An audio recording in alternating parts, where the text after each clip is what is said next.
Hey everybody, Steve Burns here from ChromeIllusion.com. I have just received from Xencelabs the Medium Bundle tablet, and it is outstanding. And with the Medium tablet, you're not only getting the pad, you're not only getting one stylus, you're actually getting two styluses. And they're wonderful. So there we go. Nice little photo of the two styluses. One is a 3-button and the other is a 2-button. All right. I'm going to talk to you about that more as to how I use it as an artist. I prefer the 3-button because not only with digital painting or compositing, I also will enjoy using it with the 3D applications that I'm using. All right. In addition, it comes with the quick key remote. This is absolutely wonderful. I'm going to share with you as a creative how I set all this stuff up for my particular workflow. And I'm going to use Photoshop today for this presentation. So let's go on and jump right into Photoshop. Here is an image I've been working on, and this is a combination of photo compositing as well as digital painting, all blended together. It's not finished, so I figured I would use this opportunity to play with the pen, talk about my experiences with it, and then my workflow. Now, when you purchase a tablet, you're going to go directly to Xencelabs site, and you're going to download the latest, greatest drivers. So go to support and go to download drivers, and there you are. So they have them all handy for you for the Mac OS, Windows OS, or the Linux OS. So take your pick, download it, and install. And let's take a look at what you're getting. So this panel is going to come up, and it's going to give you several options here. Now, you'll notice that I have several programs already highlighted up here. If you want to install a program that you want to set up your preferences for, it's very easy. Hit the plus button on the right-hand side, target your browse, and then find your program on your system, click open, and the icon for that program is going to show up. Now, I've already done so. You can see several of them here. Adobe Illustrator, Photoshop, ZBrush, Blender 3D, but we're going to focus on Photoshop. So I'm going to go ahead and click cancel because they're already set. There's some functionality I want to make you aware of that you want to make sure that you want to set up first before you actually start applying to your programs.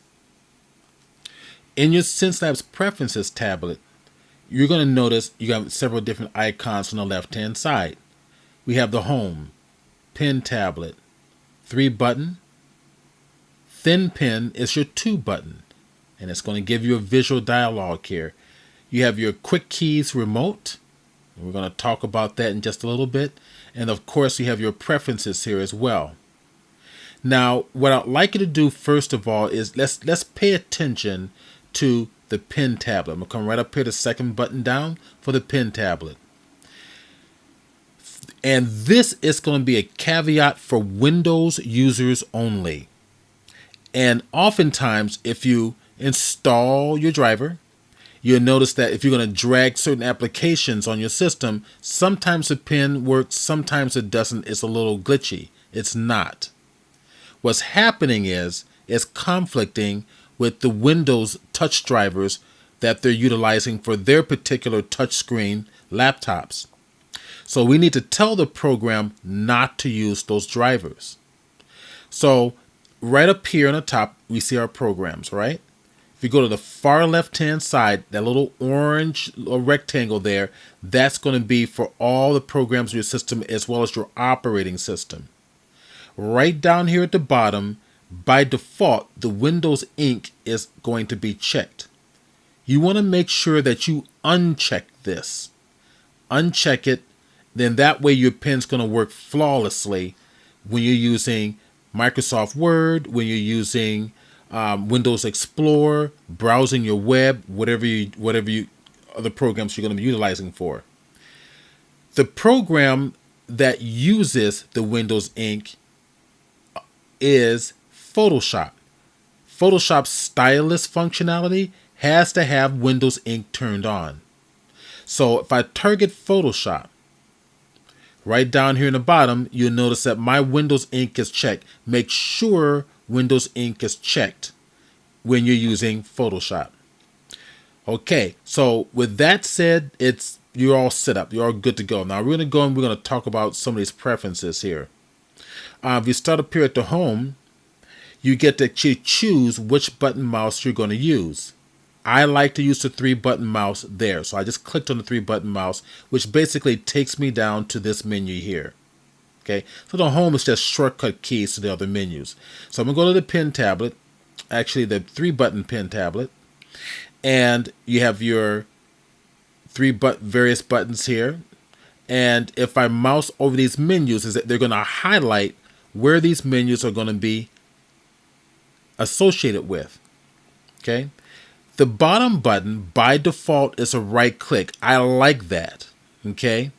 So if I right click anywhere in the Photoshop menu, it's going to give me some sub menus. I find that handy. The second button by default is a double click. The top button by default is actually, this is not by default. This is something I set it up for, and I'm going to show you how to do it. Now let me share something else with you here. If I come down to preferences, you'll notice that I have 3 monitors. It's showing it right here. And the highlighted orange or the yellowish highlight is telling you that all 3 monitors is being treated as a single monitor. So my medium pad, I can go across my medium pad and it's going to access all 3 of these monitors depending on where the pen sits on the tab. Okay, so it's essentially taking my tablet, dividing it up into thirds, and each third zone is going to represent a particular monitor. In the event that I choose to use a single display, I'm going to click the little drop arrow for all displays, and you'll see all 3 of my displays listed here. Monitor 1, monitor 2, and or monitor 3. Let's go to monitor 1. Now, with that actually highlighted, the entire pen surface is actually being utilized for that one single monitor. But what if I want to actually go and connect with the other 2 monitors? I'm going to set another preference of my pen. We're going to come back over to the 3-button pen, and we're going to look at this middle button for switch displays. Now I'm going to click it. You're going to access tablet, and then you will simply check the second one down, switch displays. So that button will quickly navigate me to my other 2 displays. Let's go to the top button. The top button is a functionality that I love. Now I'm going to share with you in Photoshop what that functionality is. If I click on Photoshop here, let's go ahead and just make a brand new layer up here so we can play around with this. Now here's my standard brush. So to make the mouse bigger and smaller, by default, bracket key to the right and a bracket key to the left. If we go back to our Xencelabs, right, and we're going to come on back up here over to the left-hand side and go to your quick keys. Your quick keys has some functionality as well for controlling your brush and or your size. So if I come over to the scroll on the left-hand side, if I mouse over each of these, you're going to notice that that wheel is going to change colors. So in Photoshop, by default, they set this up for a scroll.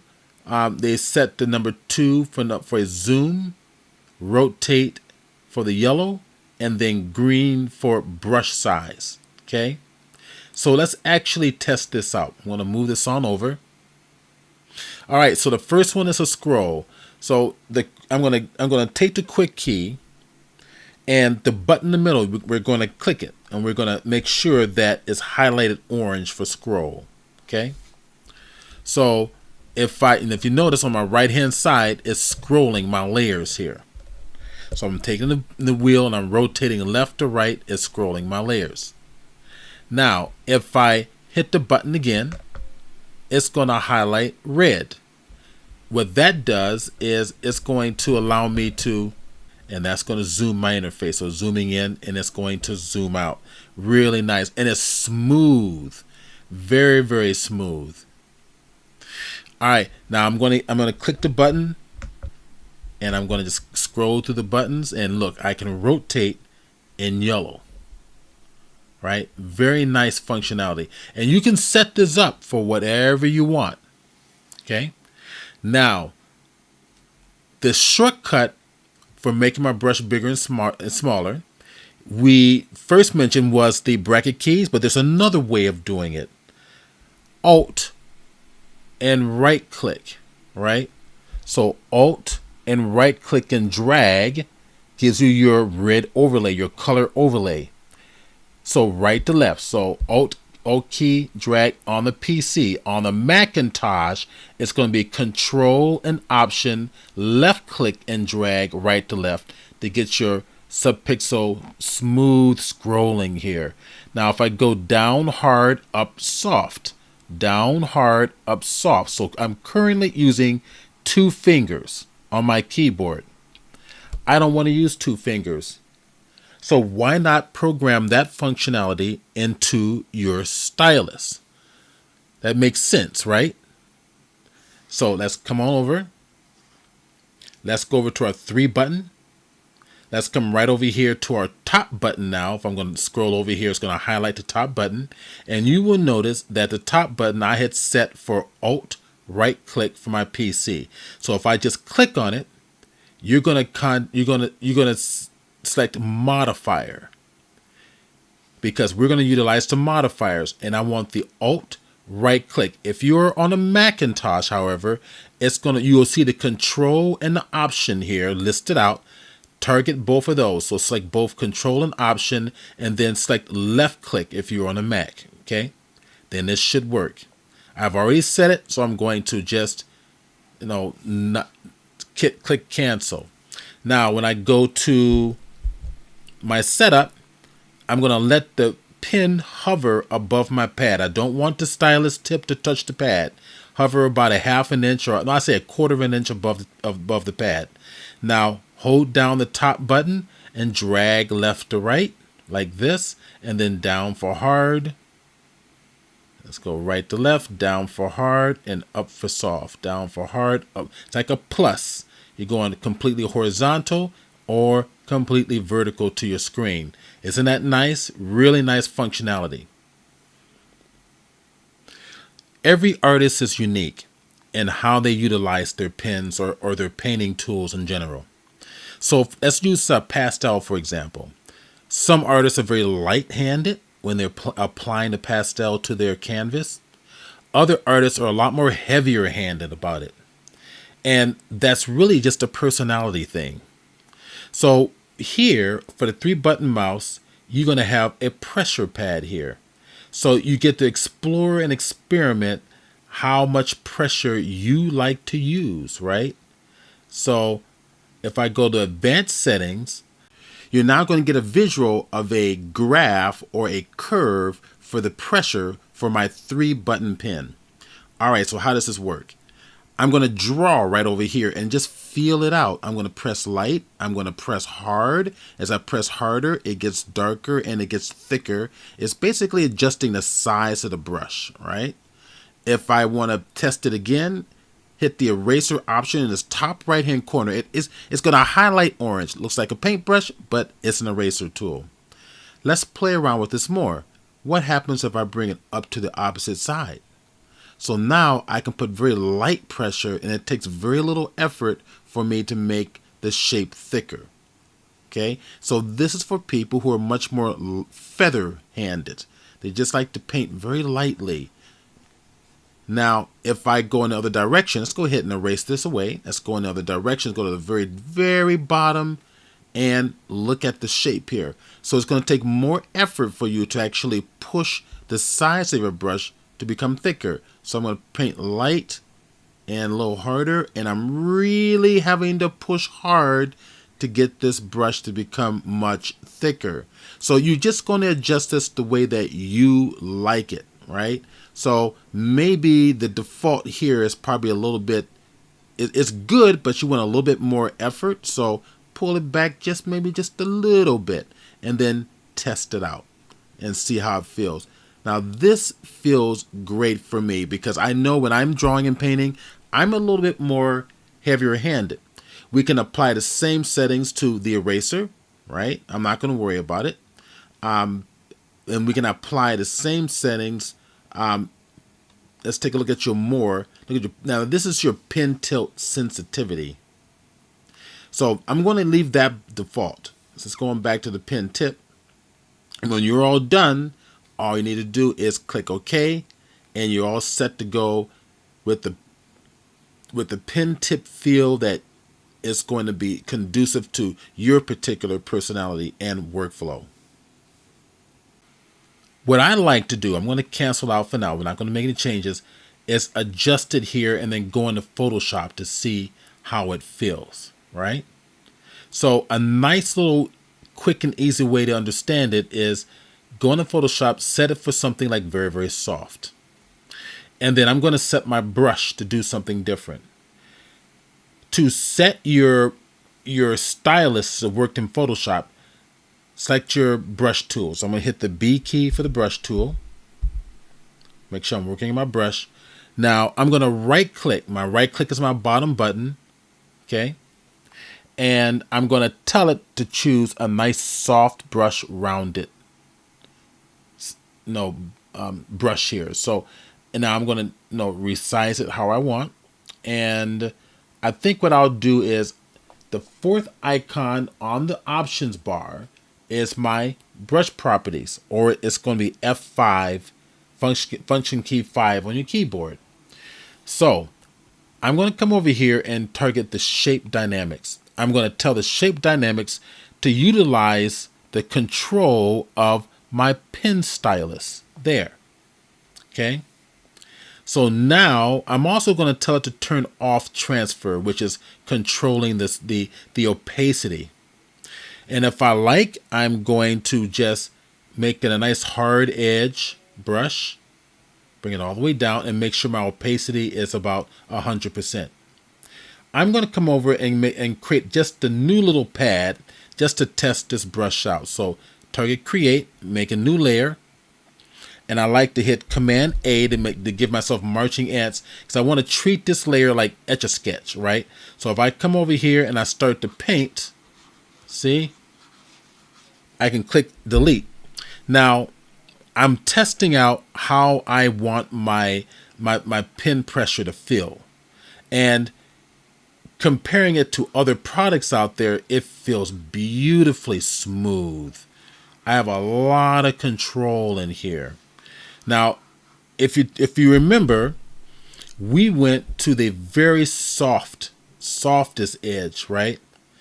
And I know in utilizing other products that I can never have this control using that soft setting. This is really sensitive and really beautiful. I'm very, very impressed with this product. Now, my brush doesn't have the crosshairs in the middle, and I do like to work with the crosshairs so I can always keep a visual connection as to where the center of my brush is. Command or Control K in Photoshop. We're going to come right over here to my cursor, and I'm going to target the Show Crosshairs. Keep in mind that you can also change the color of your overlay preview. I always like to use a green instead of a red. Click OK. So now when I resize it, there it is. I've got a different color. And then there is my little plus crosshairs in the dead center of my mouse. So now when I play with this, I can get a feel. So this is absolutely beautiful, guys. Even when utilizing the walk-in products, I could never get that control whenever the sensitivity was set that low, and I have some control. So if I have some control here with the sensitivity that low, I should have some wonderful control as it gets higher. So let's go play. So I'm going to come over here. I'm going to go midway, which is default. All right. So treating Photoshop like Etch-a-Sketch. Everything's selected with merging ants. Target delete key. That's why we need the merging ants, so it deletes with the contents in the layer and not the entire layer. So, and don't worry, we're getting there to some creative stuff. But I want to just kind of make some points here. So now I look at, oh my gosh, I've got some great control here. Really nice control. But again, I'm one of these individuals who's just a lot more heavier handed, right? So I'm going to go back. I'm just going to go, right back to the Xencelabs brush preferences, and I'm going to say, okay, I want to go up to like this. Okay, let's see how that feels for me. I'm going to make the brush a little more medium size. All right, and I'm going to just get the feel. Oh yeah, I'm liking this. Okay, I'm liking this. And you just have to play with this and discover what works for you. All right. So with that said, now I'm going to go back to my brush preferences here. They're right over here on my right hand side. Okay. And I'm going to play with the opacity. So target the transfer. Make sure for opacity and flow, pin pressure is selected for both. You have other options, but we're interested in pin pressure. I'm going to go ahead and turn off the shape dynamics because I want to play with the opacity. My brush here, I'm going to go back up to the brush tip shape, and I'm going to bring the spacing a little closer together so I can get a little more smoother result. All right. All right, I'm going to play with this. Now, you can use any color you want. I mean, I can hit the D key to go to black and white, so it's a little bit easier to visually track for everybody on camera. And if I just paint gently and a little more, and I'm gently, look at the control I've got. This is absolutely beautiful. And I press down a little more and press down a little more and press down. I'm just being fluid with my hand. You want to relax your body, relax your shoulder, relax your arm. That is incredible control, guys. Absolutely beautiful control. I love this product. This is absolutely beautiful. All right, so once that is set, I can save that brush. And I want to play with this with a softer edge brush. That's a harder edge brush. Let's go somewhere go to a nice soft edge. Bring that on up. I'm holding down the top button I set on my pen, and I can get variations of feathering on the edge of the brush. I'm gonna go somewhere in between hard, in between soft. Hit the delete key on my keyboard to make it go away, and let's go play some more. So I'm going to just gently see how this works, and slowly putting it down and adding a little more pressure and a little more pressure and a little more pressure. Oh, this is smooth. This is so much more control. Love this. Okay. All right. Now I'm going to set up brushes to do certain things. And when I create brushes, these brushes are going to be functional for a particular job that I'm working on. So let's go ahead and close out this document with a Command or Control W. Okay, I'm not going to save it. And let's go take a look at that image here. So this is the composite. Where is it going to go? I have no idea. I'm playing. And I painted in the water. Let me actually share with you. Let's go close this panel out temporarily. Let's go over here to the layers. Let me share with you what it really started off as. And the base image is basically this. That's it. That's the photographic image. Everything else was painted on top. Okay? Everything else was painted on top. Let's go to the basic. I have several different layers. I have a sky layer. I turn the sky on and off. I've got the basic landscape on and off. I have the river. I keep everything organized logically and strategically so that I can treat all these layers as groups. So if I hold the Option or the Alt key and click on the eyeball for basic landscape, you get to see, there it is. There's my original image here. Okay, and then I painted everything else on top of it. And let's pull this back a little bit so you can see what I've done. So that's the basic landscape. Let's pull it on up. Now let's go and turn everything else back on. So Alt click back on the eyeball, it resets everything back on. So you can get to see, there's my river. There's the sky once again. Really nice. All right, now I'm going to start thinking about the types of brushes that I want to utilize here. And I want to start completing the waterfall. And if I want to think about the type of waterfall that I want. So this is where I'm going to use references. What we're looking at now is a product called Pure Ref, and allows you to actually drag your references off the internet and actually drag it into this little folder. So I can come and select things and delete them, or double click on various images and maximize the screen with those images. So if I want to play around with, select A, I'm going to select all and just kind of drag them around here. And I want to kind of get a closer view of that image right there. Now you get to see, get a little bit of a closer up view using my scroll wheel on my cursor to actually, to drag things around. Now, this over here was an accident, so I'm going to just target that with a left click and drag and get rid of them. These are the ones that I'm actually interested in here. If I double click it, there we go. Right. So click on the layer, double click on the image, and you get the various styles of waterfalls. Now, I can create a brush for this waterfall. No, for my Xencelab, but I can also just paint in by hand, so I can use these as references as to how it might look, right? All right, and something else I've also done. Let's pull this to the side just for a second. I want to bring in some clouds here. I've created some cloud brushes here. So I'm going to right click.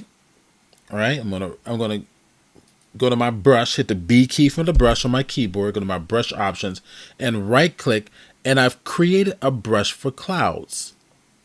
All right, and I'm going to show you a little bit, how that was done. So I'm going to here's my cloud brush right there, and I'm going to show you what I've done. So let's go back over here to our brush properties. I'm going to go to my brush tip shape. I will increase the spacing. I'm going to turn all these options off so you get to see what the individual brush looks like. Okay. All right. So there's the brush. So this was a cloud brush. So if I make it bigger, and if I come over here and right click, target the color of that cloud, bring it on down and just tap it there, you get to see, well, this brush here was actually, I'm wrong. This brush was actually a water brush. This was actually waves of water. I thought that was a cloud. It is not. It looks so similar to the cloud that I have here.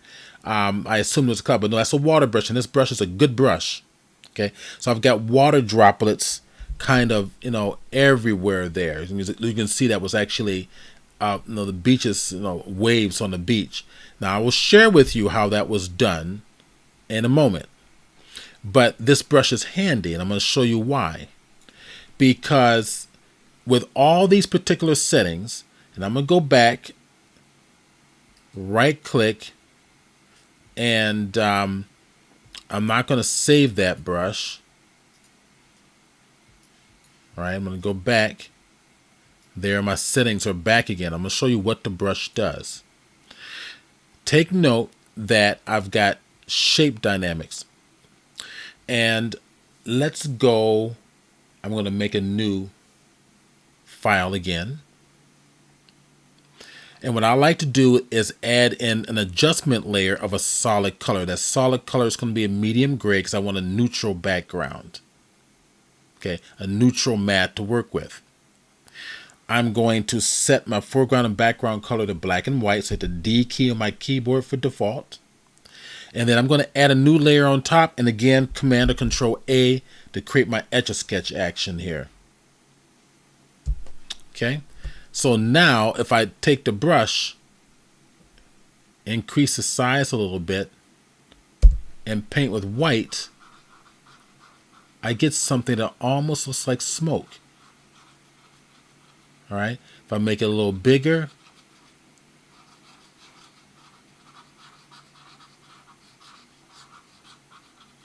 and not only would it look like smoke, in fact, I tell you what, let's try something where I'm going to go right down here to my solid fill, right? And instead, let's do this. Let's do a gradient fill. So I will delete, I'll keep that one on for temporarily. I'm going to go to another adjustment layer and go to a gradient layer.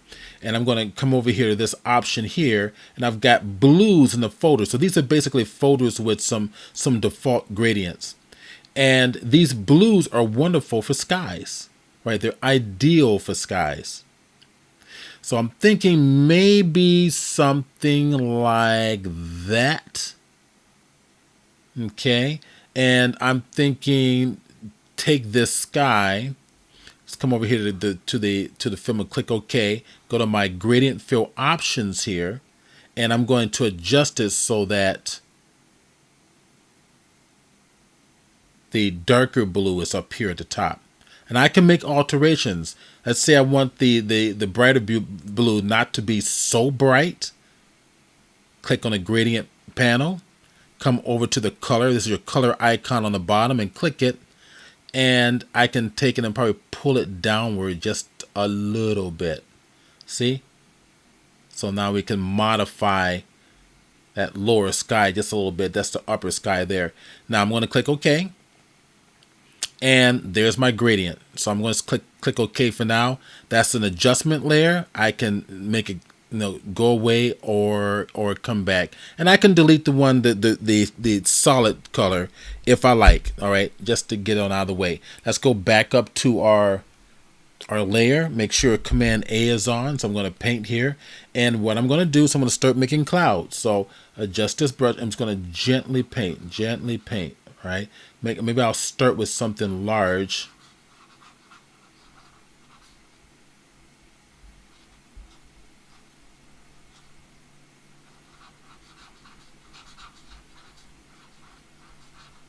All right, and you can start to use your imagination. It's kind of like, maybe I can make some other little clouds back here. So I'll make the brush even smaller. And this can be used as a smoke brush. This can be used as a water brush, because we're going to put in the fog brush, haze brush, right? Come up here and play with it. The clouds have different densities in some areas. I'll disperse them a little bit. Now, some of these areas are going to have some shadowing in it. So maybe what I'll do is I will hit the X key to go to black.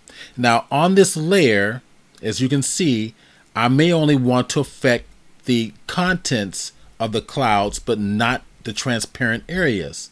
So if I come over here and tell it to lock the transparent areas, you see the lock symbols happening here. Now I'm going to just slowly and gently add in little darker areas down over here, because that locking the transparencies means that the effect is only going to happen to the clouds and not the skies all around it. So now I'm starting to add a little bit of shading on the bottom, because the lighting is coming from the top, and adding some shadow to the clouds here, right? And then if I want to add some little more brighter highlights to the top portion of my clouds, it's going to kind of play around with this, using my imagination, keeping in mind where the lighting's coming from, right? I can I can make a new layer if I want to. I can make a, I don't want to delete it, but I want to make a brand new layer. Right on top of it, I'm going to make this a clipping path to the clouds. So Alt or Option, put your cursor in between the two. It's going to lock this layer to the visual contents. I'm going to tell this one to take on a screen because I want to have a stronger, brighter effect. I'm going to change the color from white and go to something like maybe an orangish yellow or some type, something like that. All right, now let's see what happens as I start to paint on top of this a little bit. So it's going to be a clipping path to this. It's real subtle. There we go. It's real subtle. So I want the opposite sides of the, turn that off and on, see?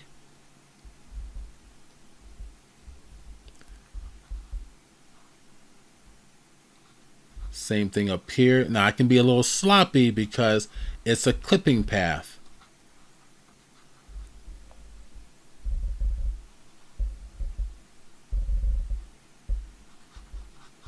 If I really want to get stronger, I can add another layer on top of this one, make it also a clipping path, change the blend mode to something like color dodge.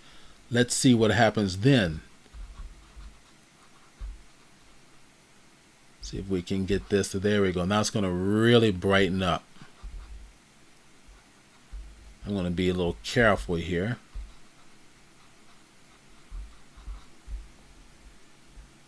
So you can just kind of play around with this a little bit. I can go back to my shading. This was black. No, it wasn't. Now that's the actual cloud. It's locked. And we can do the same thing. I can add another layer on top of this. We're going to make that multiply so that when we paint with black, I'm going to hit the X key on the keyboard here. Black is now my foreground color.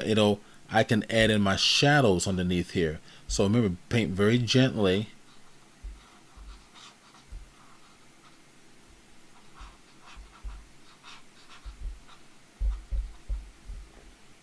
Okay, is that making sense? So this is just it's a water brush, it's a splash brush, but it's wonderful for clouds. All right, this splash brush, and I'm gonna come back over here to the brush settings, and my brush and my shape dynamics. Actually, I'm gonna go over here to let's see with shape dynamics. You notice that the angle is, we can adjust the angle. It's adjusting the actual shape of each stroke, or the angle of each stroke over the, so each stroke is being rotated over the length at different degrees. Over the length of the stroke is being rotated at different degrees. So now I've got rotation here. What you want is pen tilt, because then I can tilt the pen. Right, as I tilt the pen, it's going to tilt in different directions. So if I come over here and make a brand new layer, I'm not going to make it a clipping path. I want to just test this brush, and I'll go ahead and utilize black for this. Just test it out and see what it does. Okay. So I'm always testing the brushes. Go to my brush panel. It's in normal. Let's take it to something like overlay. Let's switch it to yellow.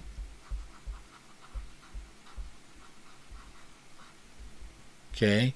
Kind of get that little fiery type of thing going on here. Now let's hit the D key and go to white. Tell you what, we're gonna go to red. Let's change the color. We're gonna go to red, and we're painting with an overlay right up here in your options bar. So that overlay, gonna kind of get that little fiery effect coming up here. A little bit of Let's change the blend mode to something like, let's go color dodge, but we're going to go to a brighter form of red, maybe more of like an orangish, somewhere right in there. And let's see what it does. Starts to heat it up a little bit.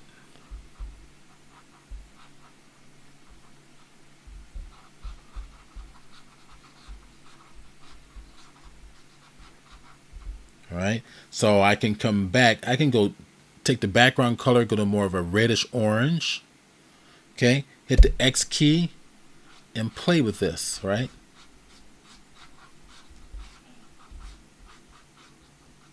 If I go to the blend mode and go to screen instead of color dodge, I tell you what, let's go to color dodge.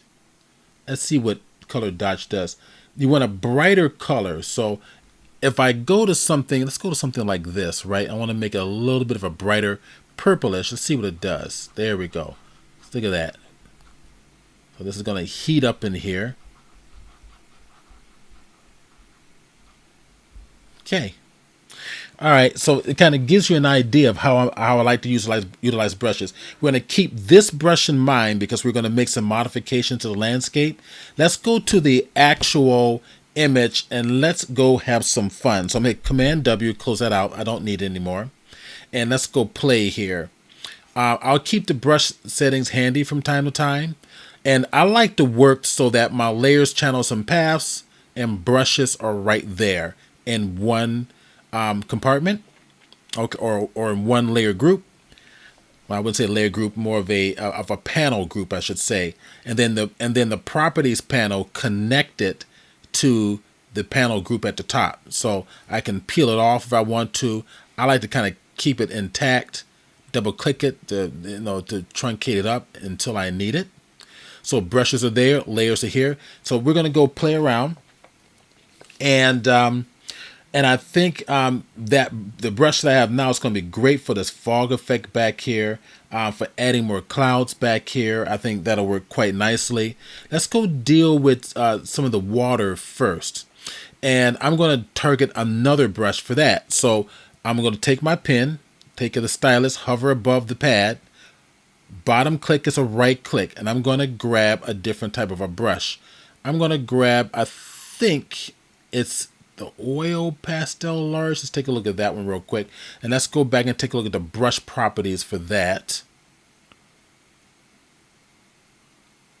I'm going to come up here. I'm going to grab a different brush properties. So go over to the fourth icon from the left on the options bar. That's what I'm interested in. I'm going to just take this one out because I like this one better. So brush settings is going to go right in there. Okay, that's better. And what this is made up of, let's just take a look at this brush here. Take away the transfer, go back up to the brush tip shape and pull it apart. That's what I'm looking for. So this is the chalk brush, I believe this is, and it comes default within Adobe. So you have to go look for it. You can right click and it's basically in, I believe, one of the general, that's not the general panels, but I believe it's in one of the dry media brushes panel right in here. So take a look for, there it is, the chalk is right there. Okay. That's not the one I want. So I'm just going to go back and get what I was looking for. So come back over here and right click and go back to the bottom because I had already saved it earlier. And I believe it was, let's kind of scroll that up a little bit. That one. Okay. Oil pastel. So there it is. Go to your brush tip shape, and I'm just going to give the spacing so you can see what's going on here. So I'm playing around with the spacing, but what I've done for the shape dynamics is instead of rotation, what you want is pin tilt. We don't have rotation built into the Xencelabs styluses just yet. Okay, so I'm going to make it a little bigger so you can see what I'm going to do. So, but you do have tilt. So as I tilt the pen, I can change the direction of what I'm painting. Does that make sense? So go back to my layer, Command A and just delete all that. Okay, let's bring my brush down. And let's go play and have some fun. So in this layer, I'm going to work on top of all my layers so I can make a few more modifications. Let's go ahead and finish up the water here. So pull this on down here. You can see where I started by pulling detail downward. And I'm going to use other photographic content to assist me here. But for right now, I'm going to go hit the Alt key. That's going to give me my little eyedropper. And I'm going to target that color, that slight little bluish color there. And I'm going to make the brush get bigger. And just take it and just start to lay down. Now, if this is too strong, right, I would often, now I've got color dodge on as well. So I'm going to take that off. I'm going to go to normal. I'm going to go back to make sure that the transfer is turned on for both opacity and flow. And sometimes, Photoshop is still a little bit too sensitive for me. So I will come over here and take the opacity level, even lower it. So it affords me a little more finesse, right? So I can just gently lay down, some color in here. It's still a little bit too strong. I'll take it down even smaller, all right? Just to lay down some basic color, okay? So if we take a look, let's go back and bring over our references. So if we take a look at this one, I'm going to take a look at this reference here, okay? Could I, copy and paste this photograph over and make that the falls? Yeah, but where would the fun of that be, right? We want to be able to use our stylus and do what we want. So if you take a look at this and break this down into simple elements, we've got a base color of a turquoise blue,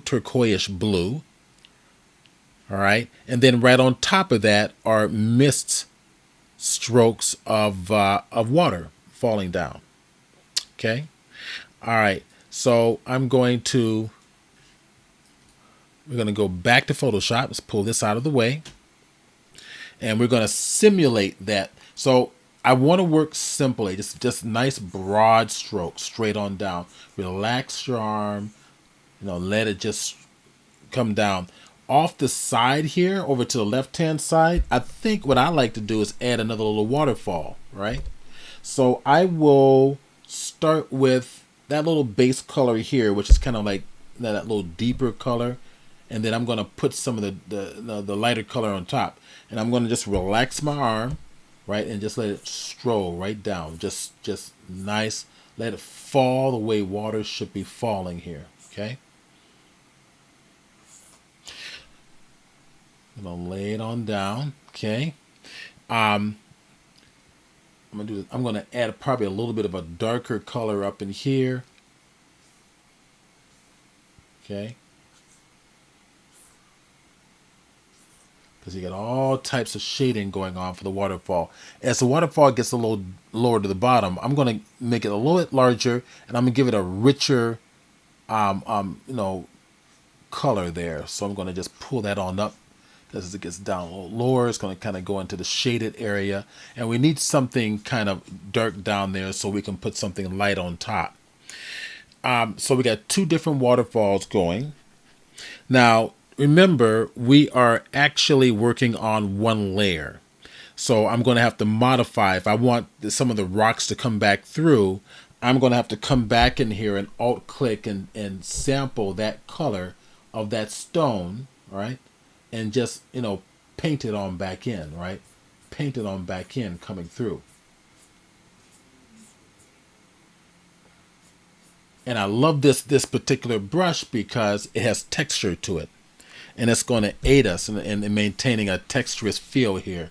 So we're starting to get, it's starting to look pretty good. I want to kind of, a little bit of darker color coming up to here. Okay, pulling this on down. Oops, that was black. I didn't want black. That was an accident. So I want to pull that back. So what I want to hold the Alt key down. I want that darker, actually this darker color there. That's what I was looking for. The black could have worked. Okay, let's put something a little dark in here. Okay, now we're going to go and start bringing in the lighter values. So Alt key, grab this here, and I'm going to start painting right on top. So this layer's in normal. The brush is in normal. That's good. And I'm going to start to just relax here. My opacity is still a little too high. There we go. I'm bringing my opacity down so I can slowly build on top of this. And I want that the harsher white, the foam coming from the top here. I want to do the same thing. So as it's hitting the side of the rock, we're going to get more of that highlight happening. And then it kind of comes down. Relax your hand, relax everything, and let it just drop straight on down. Hitting the side of the rock there, just let it drop straight on down. There's a lot of little, areas here, especially over the falls. This is all going to kind of start to take on that brighter value. And notice how I'm rotating this brush, right? So trying to, reflect the shape of that tip there is curving a little bit. Curve downwards. It's going to start to get a little brighter in here.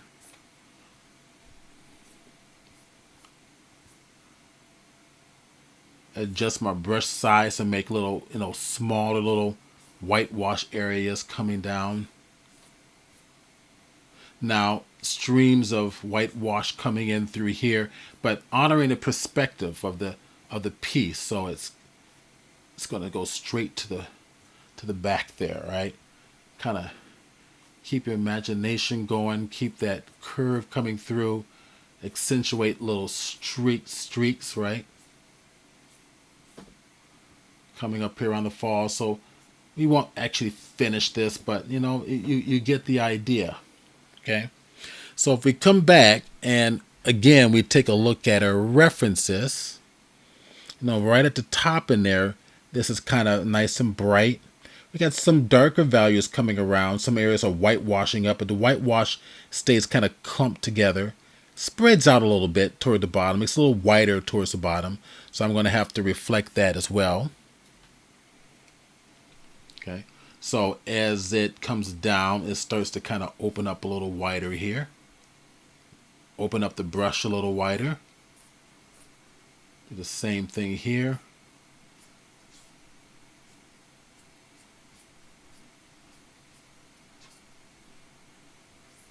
And as it strolls down toward the bottom, it opens up.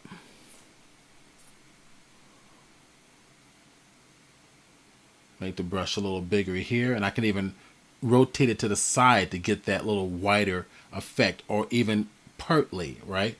So I can go here, then I get down to here, rotate it over in this faction just to give it kind of a wider effect. I don't want to go too crazy on this, but okay, and kind of get some of the feeling of that, especially over in here. This is where it's really bunching up, so you gotta get a little more white going right in here to hit the side of that. Good. Get a little smaller brush so it gets further in the back. It's gonna, okay. As it gets further to the front, and the brush should be a little bigger. Whitewash coming straight down.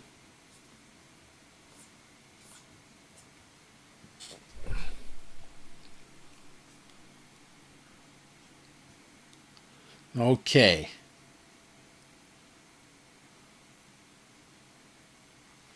Now, let's do before and after. So before, after, okay? Not bad. I'm going to keep these streaks, and I'm going to go back, and these streaks I'm going to accentuate by bringing some of the darker values. So holding my Alt key down, I can go sample this little darker shade of color there and start to bring in the negative areas in here. So I want to just pull it back up through.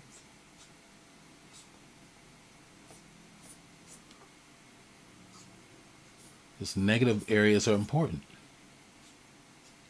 Okay. Adjust the angle of the brush. I'm gonna leave that little white area there, that real thin one right in here. And actually, let's go in here and zoom in a little closer.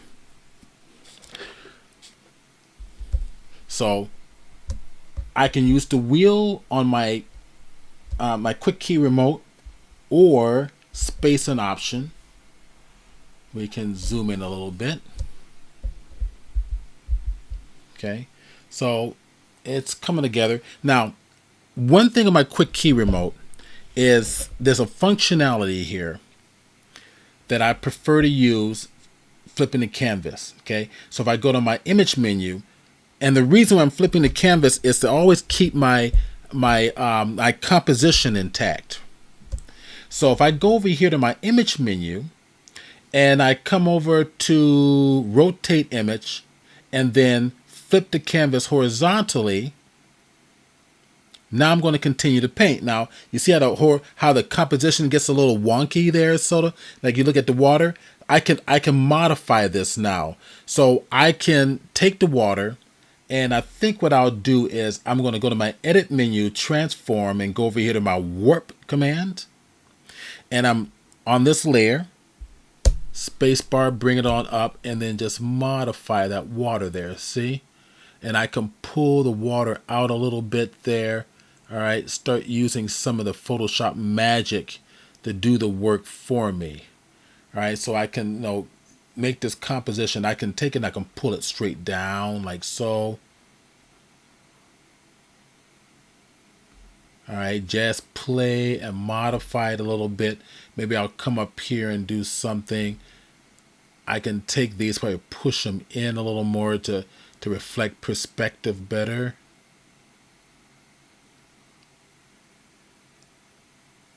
Okay. All right, all done. All right, so there we go. So now this is going to help me kind of keep things flowing so that perspective is going to work in either direction. Now, if I go back to my image menu and I go back to my image rotation and then flip canvas horizontally, now I can go back and start working this way as well. Now, do I want to have to go through these menus and do that? No, I've got my quick key remote to actually do the job for me. Before I actually set that into the quick key, I need to create a function for this. So what's going to help me in Photoshop, in my Windows menu, you're going to go to your actions. So we're going to create an action and we're going to give that a function key. So I'm going to pull this on down so you can see all the actions that Adobe has given to you by default. But what I want to do is create a brand new action. So how about if I come right up here to the top, the hamburger menu, and I want a brand new action. I'm going to click it. Now this action is going to be flip canvas. So I'm going to spell it out, flip canvas. Okay, the default action is going to be what? If you come down here to function key, I got a bunch of functions. Let's see if F3 works. Yeah, I think F3 is available. And I can give it a color if I want to. Let's say red, so I can easily identify it. Now what I'm going to do is I'm going to record. Okay, so this shortcut, it says the shortcut for this action will hide the shortcut for the copy command. Well, maybe we don't want to do that. Let's do this. We're going to click cancel, and then we're going to add shift to the F3. So shift F3 instead. Let's see if that works. Good. So I don't want it interfering with my other commands in Photoshop. So I gave it a shift, which is fine because we're going to set this up for a quick key remote for the Xencelabs functionality. All right, so let's go over and to our image menu, because now Photoshop's recording everything that I do. Image rotation, flip canvas horizontal. I'm done. Okay, so once I'm done, I'm going to click stop. Okay, so Shift S F3 is now the shortcut. So if I go to my keyboard and I'll hold down Shift F3, there it is, and Shift F3 again, it pops it back. All right, so I'm going to go to my quick key remote. Okay, let's go back to our Xencelabs panel, and we're going to target what are my quick keys. Now the top ones here, which are right down here in the bottom, 1, 2, 3, 4, I highlight them as we go, except for undo, redo, copy, and these are handy. So this is not bad. So if I want to use undo on your, for Photoshop, that's all set right there. So I'm going to set these in the bottom. Now the bottom ones is like a Shift, Control, Alt, and Space. Let's set that up for something different. So if I click on this, what I want to do is I'm going to come over and I'm going to click the options keystroke at the very top there. And what I want to do is I'm going to type in the shortcut, right? So if I do my shift function 3, right? Shift function 3, that should work. And then we give the name Flip Canvas. If I can spell it right, we're doing great.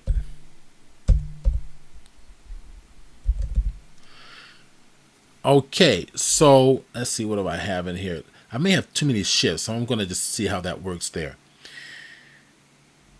All right, there we go. So we have the bottom button, and oh, we made a mistake, didn't we? What mistake did we make? Well, the mistake we made is we had all programs set instead of Photoshop. We need to target Photoshop. There. Now we're going to do it again. I'm going to click it again. Keystroke. Right? We're going to call this one Flip Canvas.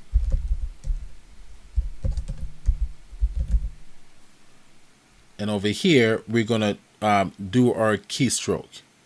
So, which is going to be our Shift F. Oh, wrong one. That was an accident. So if that's an accident, I'm going to hit clear or delete. It's going to get rid of all this, delete it out there. Okay. So function key. There we go. Function 3. And target. Okay. All right. So there we go. Flip Canvas. It's set up for Photoshop. Let's go test it. Target Photoshop. And let's go hit that button. There it is. Hit it again. Nice, right? So I never have to go back up here to my image menu, to my image rotation, to my, flip canvas horizontal. That's a waste of time. So we've just saved a lot of time and improved productivity. Okay, so now I'm going to go hit the flip canvas again, and we are going to continue to work. So let's add, I'm now going to add some texture to the rocks here. I'm going to continue to paint, and I'm going to start modifying the brushes to have certain types of effects. What I think I would like to do is accentuate some of the shading in here, utilizing the brush I had been, the chalk brush. So there it is, it's activated. Now what I'm going to do is I'm going to target a darker value in here. So Alt key, grab that value.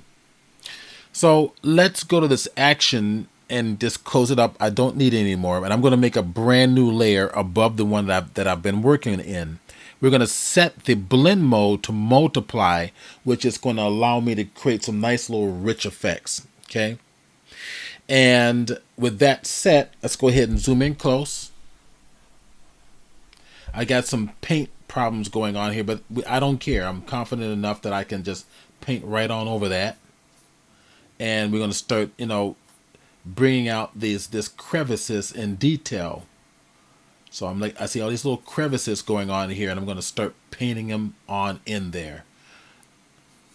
Start bringing out that detail. So I'm going to look at the lighting, right? The lighting's kind of coming from the back. So I'm going to go ahead and make a brand new layer here. Let's go ahead and set my color to like red. And this is a reminder for myself, right? So the lighting's kind of coming from the back, right? And, you know, and pointing in this direction, right? It's kind of, you know, coming from the back, from the side, and casting lighting over the top, which means we're going to get some shadow kind of, you know, coming toward us here. So some shadow from these, especially these mountains in the foreground, casting you know, something over on top of the river. Now, if I'm going to, I suppose I can use this same brush or make the brush a little bit larger, and hit the D key for default black and white. And I'm gonna just anticipate that the shadow is going to just hit right down in here. There we go. So it becomes a little more believable. Shadow's coming across here, right? Just a little bit. I don't want to put too much in there.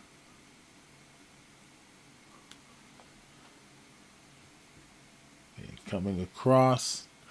And if I hit the E key for the eraser tool, I can use the same brush, right? So I can easily just right click and there's my brush. Because when I make a new brush, it's always when I save it, it's always the very last one. So if I go back to the brush menu, hit the B key for the brush, okay? And if I right click here, it brings up that brush menu. When you make any modification to your brush, you have to save it. So go to my gear symbol, click it, new brush preset, and click OK. And where does it put it? Is always the very last brush at the bottom. And there it is. Okay. I'm going to ensure that also, yeah, good. Yeah, transfer is on, pin pressure is on there. Okay, that looks pretty good. So now I'm going to come over here and I'm going to work some magic. I'm just going to make just kind of make some quick basic crevices, and then we're going to bring some texture to put on top to really, you know, give some realism to this. So this looks like over here I got a wall in the background. So I'm going to make this receding to the back there. Okay. Just going to clean this up right back in here. The waterfalls falling. I'm going to add in some richer. I've got some darker crevices in here. That means that crevices is probably going to be falling down right through here. Had a little bit of a, come on. Hit the undo button there. And let's go and bring that on back. There we go. There we go.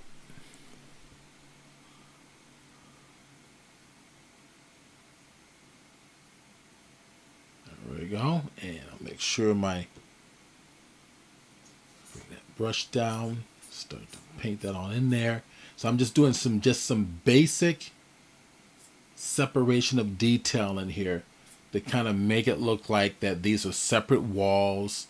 I'm going to come in here and give this a lot of texture to make it look like, let's go ahead and separate that in here. I'm just going to just gently paint that on through. Separate this background here. That's going to be in the shade and shadow, especially this in the foreground because the lighting's kind of behind it, right?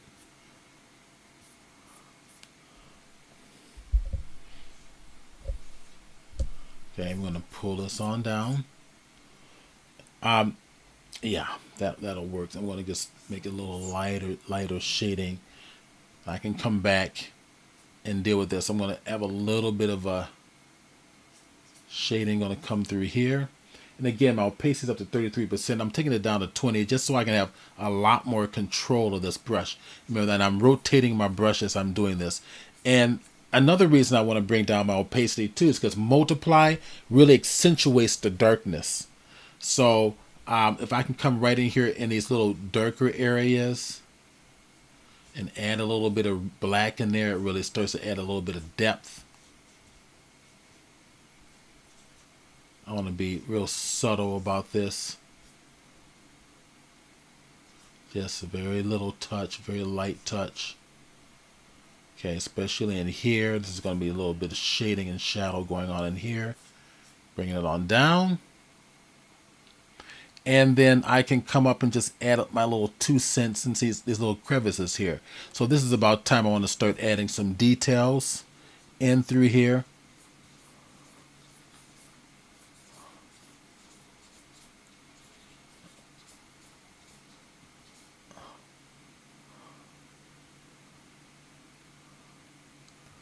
Okay, looking pretty good. Okay, so let's go do some things a little more correctly here. Our lighting's warmer, so our shading is going to be more of a cooler tone. So I'm going to target this darker, there we go, more of a darker bluish tone like that. All right, and then we're going to bring this on down. Remember, the rocks here are going to be more in the shade. Okay, I want to make sure I'm in my right layers here. Okay, that's now that's for some reason I've got it here. I'm gonna go back. There we go. I want to be in the right layer here. Actually, either could work. I'm gonna come over and make that a multiply blend mode. See what that looks like. That's better.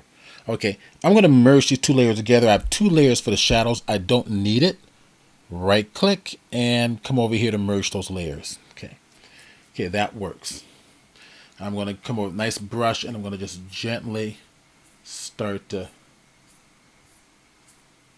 I might bring up my opacity a little bit on the paintbrush. I'm going to take these areas down here. Too blue for me.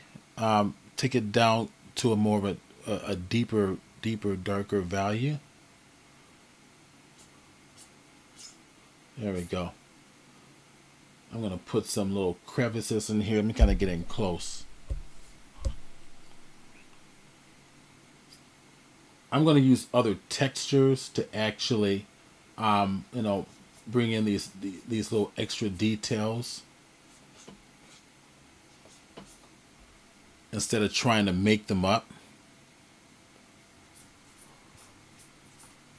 There we go. Okay. Let's pull this down, bring that a little richer. Okay, remember this is in the shade.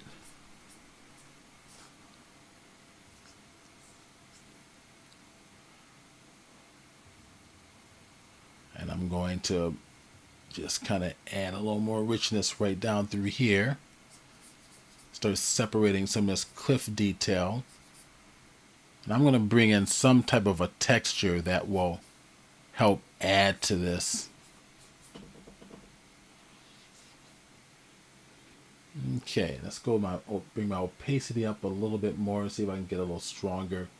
Let's go over and yeah, layers looking good. For some reason this keeps jumping off multiply. I don't know why that is. Okay, there we go. That's going to, now that's a little bit too strong now. I can always bring down the opacity, right?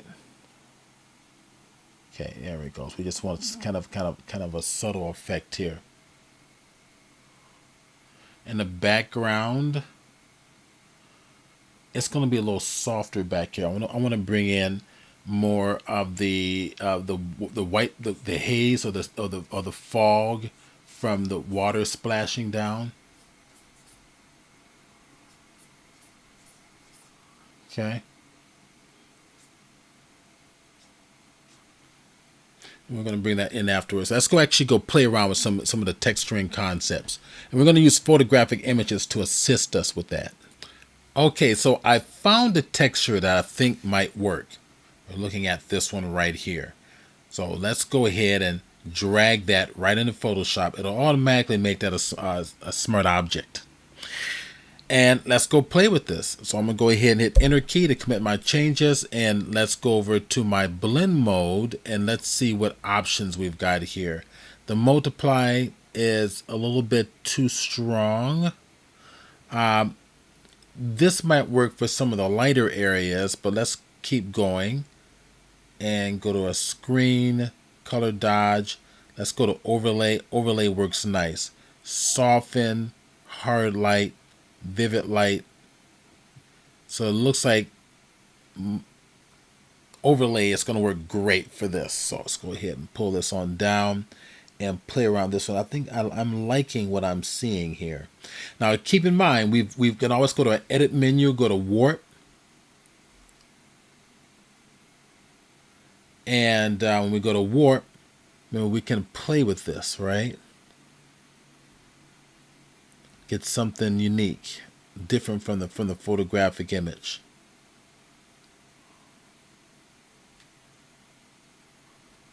Okay, I think it'll work. I'm going to go ahead and enter key on the keyboard. And I'm going to give this a mask. So if I target the mask, it's going to give me a white mask by default. However, if I go to my Alt key and click on the mask, it's going to give me a black mask by default. And then what we'll do is we'll hit the D key so that I can get white for the foreground and edit that mask. I'm going to continue to use the same brush, hitting the brush here. And I'm going to just to kind of start painting in some of these areas to kind of, bring in that texture. There we go.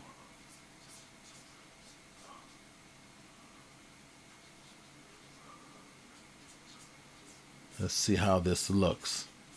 I'm liking it. All right, so we're adding a little bit of a different, motif to the foreground. I'm gonna come back over to here. Bring in some of that texture there, painting it on in.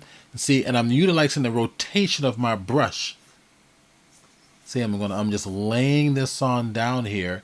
Let's go over here to the side, use a bigger brush, and just pull that on in.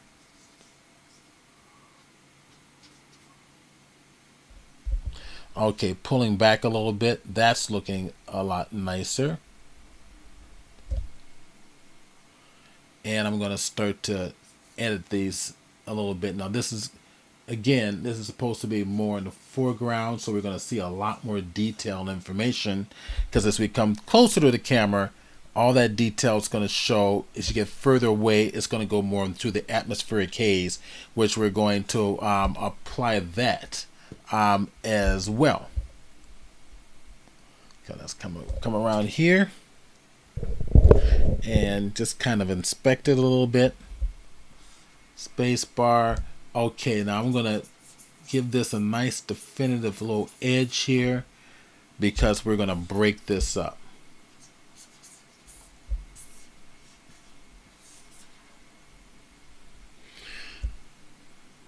Okay, let's bring this on up and let's connect that to the top there.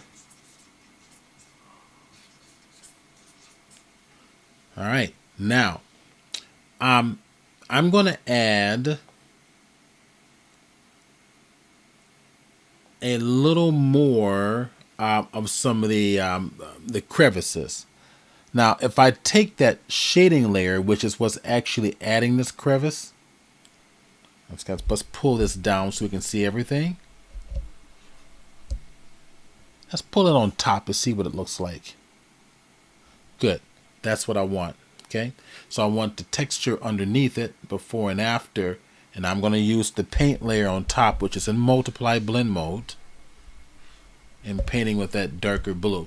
So I'm going to come back into here, and I'm going to start changing this up a little bit. We're going to start, making this look like, let's break that up, pull this on down. I'm going to take my opacity up to 100% now. And I have a little bit of a problem because I brought down the opacity of this original layer. So let's go ahead and just make a new one, give that to multiply. We're going to keep this layer 100%. Sometimes it's necessary to do that, and that way I can just start to cut this cliff away here. Right? Because the cliff is not going to be smooth. So I'm rotating that brush.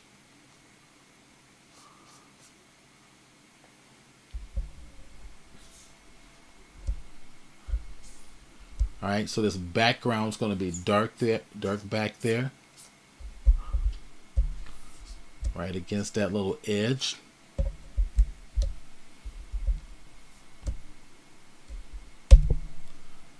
Make the brush a little bigger so that background can go rich and dark.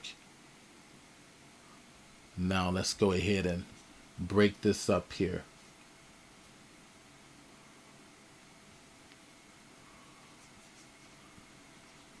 So this can get real fun. Make the brush a little bigger. Just rotate it a little bit. Get these little edges coming down.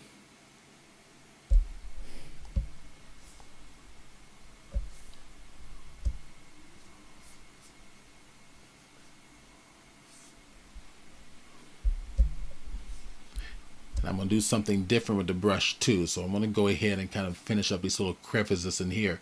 And I can, adjust the look of the cracks and the crevices. I can start to break those apart now. Come right over here, break that off, make the brush a little bigger, and kind of keep it simple. Bring the shaded area in here. I went a little bit too much on that one. So just a subtlety in here. That's the flow. I'm going to bring down the opacity down about 60%. So I have a little more control.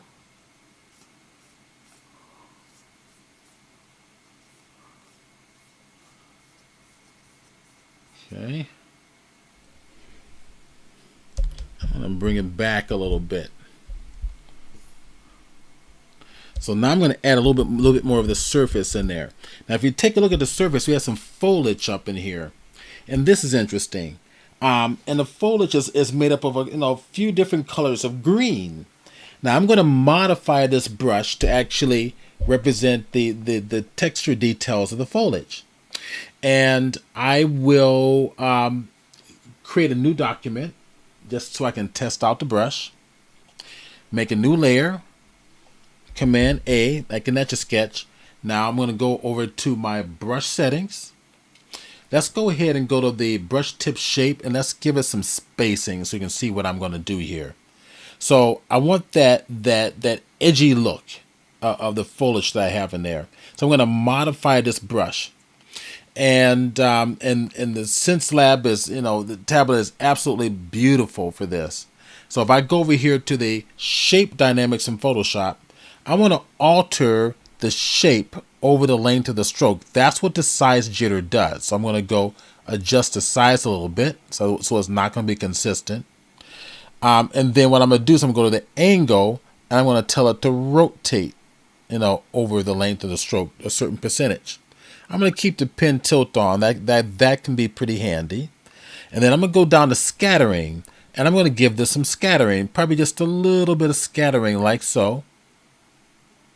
Now I'm going to go back to brush dynamics where I was before and go down to the shape dynamics. I want to go to brush tip shape is what I want to do, and pull it together.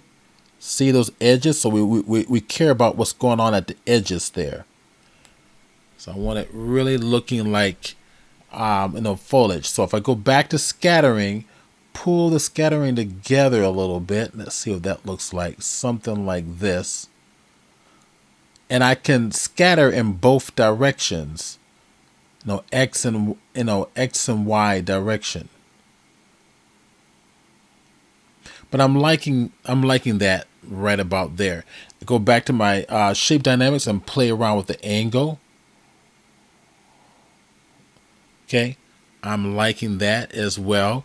Now I'm going to come over and give this transfer for pen pressure for both opacity and flow. Now remember, once this is done, you got to save this brush. So you bottom click on your Xencelabs stylus, let it hover off the pad, right click, and we're going to go save it, gear symbol, new brush, and click OK.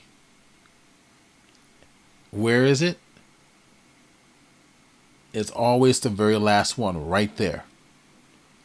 And I'm going to test it, which is why we made this new document. Yep, that's good.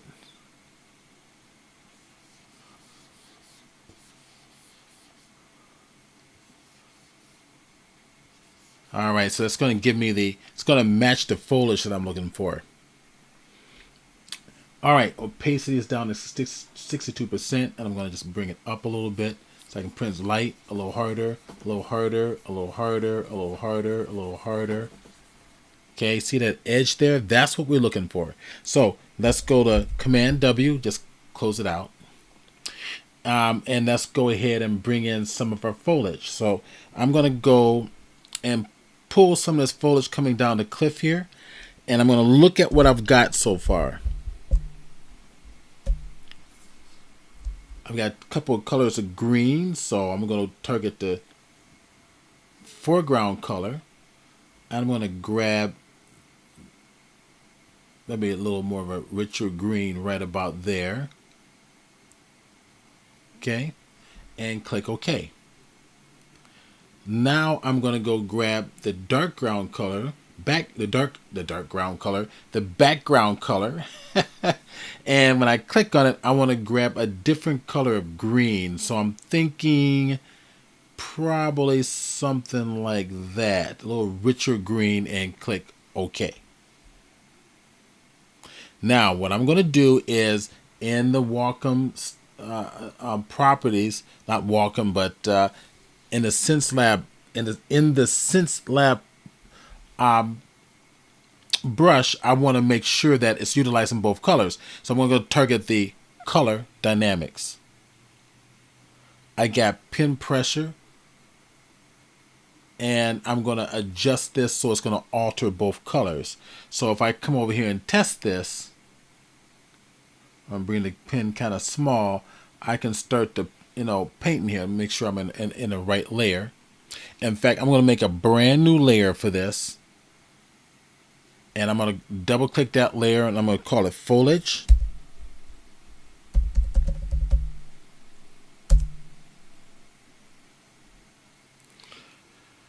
So if I start to paint, you can see it's matching the nature of the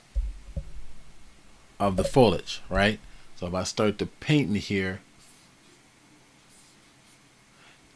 now this is where it gets interesting. I'm going to go to the background color and make it just a little bit darker. Okay, I'm going to go play around with this. Now when I hit the X key to make the foreground color more darker, I can add the shading to this. Kind of match that, okay? All right, so let's go over here and pull it back a little bit. And I'm going to see what I can do. Let's use my imagination.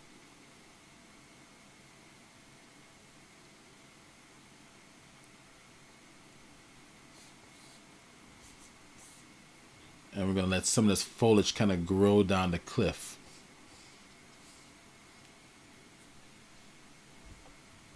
I'm going to add a little bit more richness in here. There we go. This is going to be, is coming right down the cliff, growing a little bit. Maybe I'm going to have some of this hanging off in here.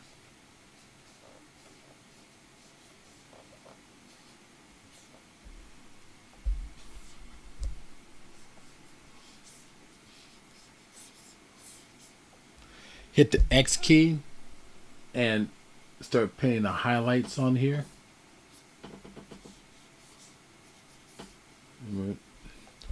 Kind of. I'm an Alt key, grab the brighter colors, right? So now I'm going to use the same brush to start painting those back in there, like so. Grab that green there, start painting it on top.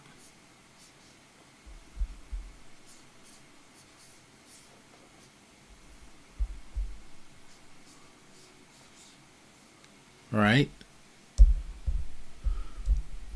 That's a small little area, but you kind of, it gives you a good feeling where we're going. So I'm going to come over here.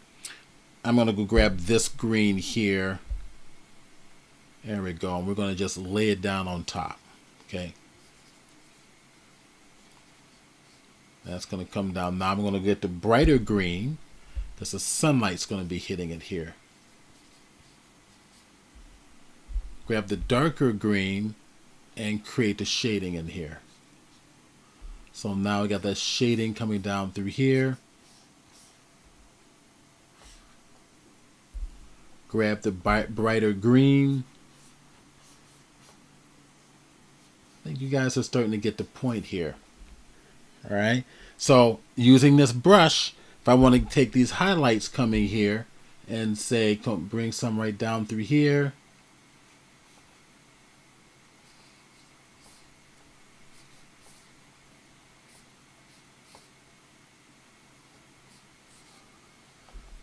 All right, we can start to fake foliage in here, and it gets really, really fun. Okay. I'm going to do the same thing up in here. I'm going to go up here and grab this nice old green. And I did not. I want to grab that green. There we go. That's what I'm looking for. So if you notice, this is a combination of colors going on in here. You just have to kind of keep going back and forth with your colors.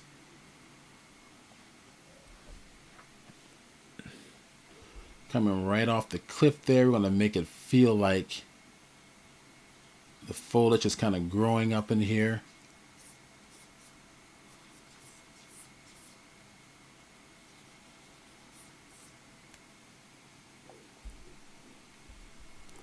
Alt click, we're going to grab some of that brown there. It's going to sit right on top of the cliff.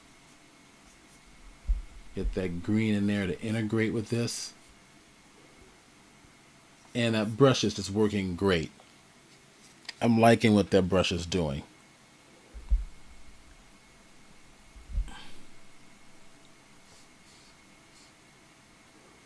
Okay. Lay down a base green. Let's go get the brighter color to paint these highlights on top.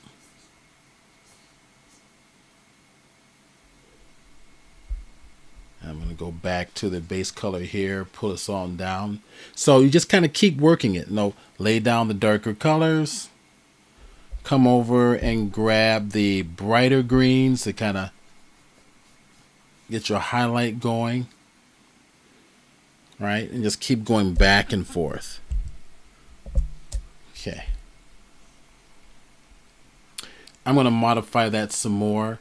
Let's go ahead and add a nice little shadow down here in the bottom.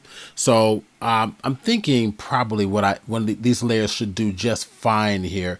That's for the cracks. So I'm going to double click that one and name it cracks.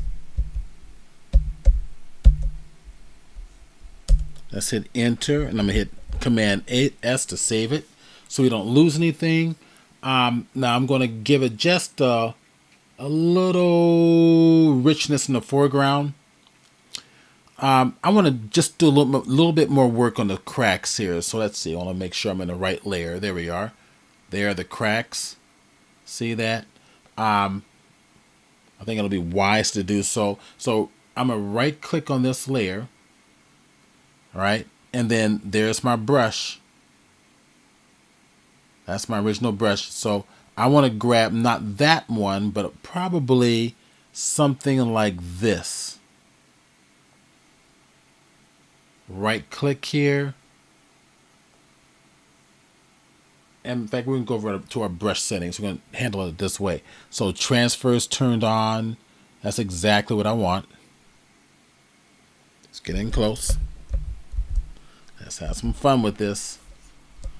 We're going to just work these little cracks here. Make it a smaller brush. Deeper cracks. Open that up there on the edge. And these little ledges falling off the tips is ideal for putting foliage on top. So I'm going to kind of open up these cracks in here. There we are. And we're just going to change it. And it's a fast process, right? Just kind of quickly lay it on down. Just a little bigger. We're going to start etching away. Come down here and grab some of these here. and let the darker values give you that perceived value that these are going to be cracks. Okay, as we come down in here, gonna pull it away.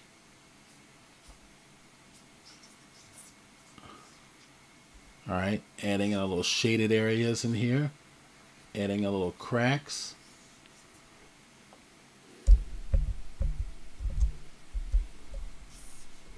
Okay, that's gonna work. So let's start adding in our fog. So I'm gonna go back, right click on here. Remember that brush that we had earlier? For that fog, that one right there. It's kind of like that haze brush, the cloud brush. And I want a little more control over this fog, so I'm gonna modify that brush a little bit. So I'm gonna come right over here to the shape dynamics. And for the sizing, I'm going to turn off the pin pressure so I can utilize, just the full circumference of that brush.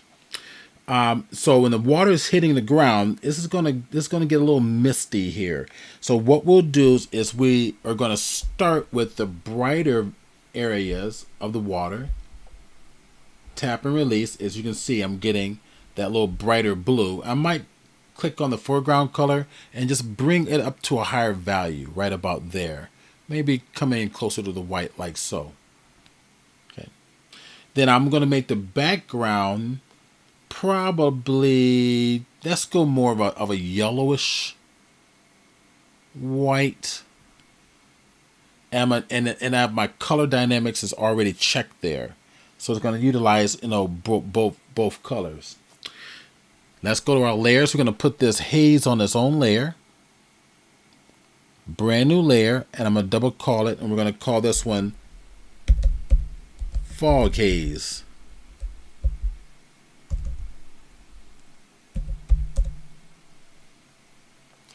And I think I'm going to take this, I'm going to give it a lighten blend mode so that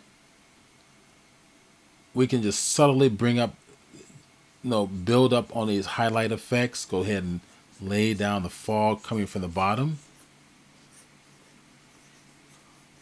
All right, so remember, I'm going to utilize this reference image, right? So if I'm going to bring this on back, see all the fog happening down here? These are really aggressive, waterfalls, but you're still going to have some type of a mist down there. And if we kind of, push this back, let's take a look at some other options. Double click that one. Same things happening here, right? If I pull on back, even here, you got a little bit of, misty haze, which is kind of reflecting the ambient color on the bottom there, right? On the bottom of the waterfall. So now what I want to do is not have so much of the fog on the foreground, because this is representing the background area. But we'll correct that in just a little bit. So I'm going to just slowly, gently. See how that brush is just great for this? I'm going to go and give it a stronger blue. In fact, that background color, it's a little bit too bright. I'm going to give it just kind of a nice light blue. Let's see what we've got here.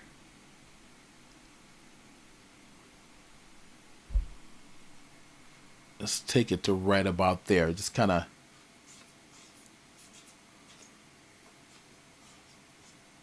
And this is going to be in the background.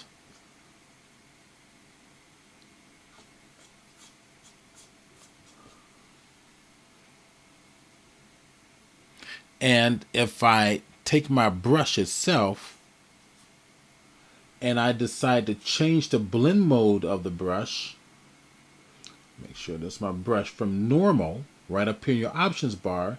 And if we go to something like screen, it should, accentuate this down here a little more. See that? See, like it's a little bit brighter.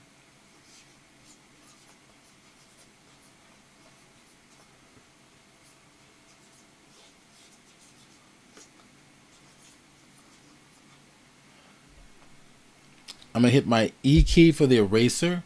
I'm going to erase away the effects for this foreground color here. Because this is going to be in the foreground. Let me undo that a little bit. I went a bit too far. There we go. Let's go ahead and zoom in close.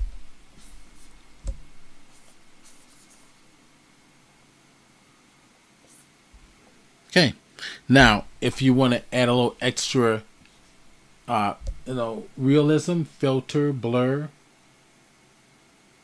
and give it a slight Gaussian blur there. So not so much, just a little bit. I want to keep the texture in there. But I want to give it a nice little misty effect. Okay, I'm going to hit Command 0 or Control 0 to kind of bring it back to full view. Let's kind of go over here and there we are. All right, now let's add this effect to the background. I'm going to go back here and I'm going to target the color that's the ambient color in the background. If I get in closer, as it goes further in the back, it becomes more neutral and more hazy. So I'm going to while I'm inside the B key for the brush, Alt click, grab that value back here. I'm going to utilize a different layer. And I'm going to call this one Atmospheric Haze. All right. So what we do is we're building up. All right. So I've got the foreground here. Right there.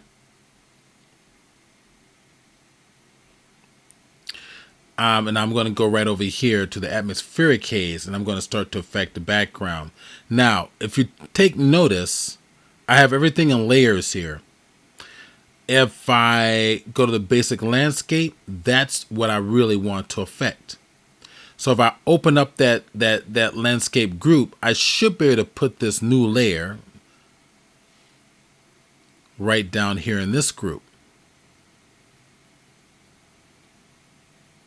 So if I click new layer, there's my brush. Bring it down to size. Let's see what this does. There we go. I'm going to take that down back there. Bring it up a little higher. It's going to go up a little bit up here in the sky, but a lot of that's going to fade out.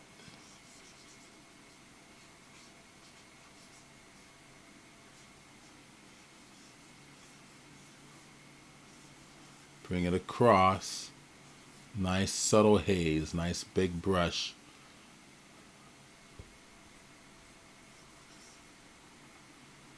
And these mountains in the background, I'm going to go ahead and turn this basic landscape on and off.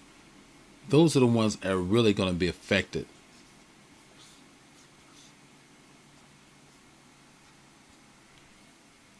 And as we get to the foreground, I'm going to make this brighter.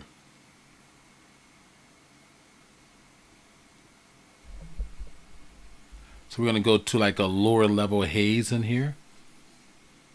Let's see how this, there we go.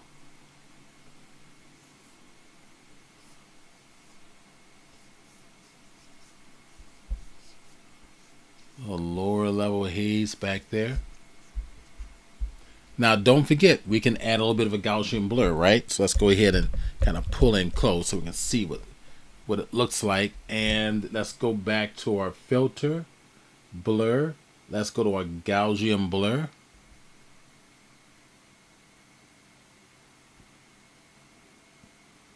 All right. So what's happening here is my layer needs to be really on top of everything. There's other areas in here that also needs to be affected by this haze that are in layer groups above this. So we may need to take this layer.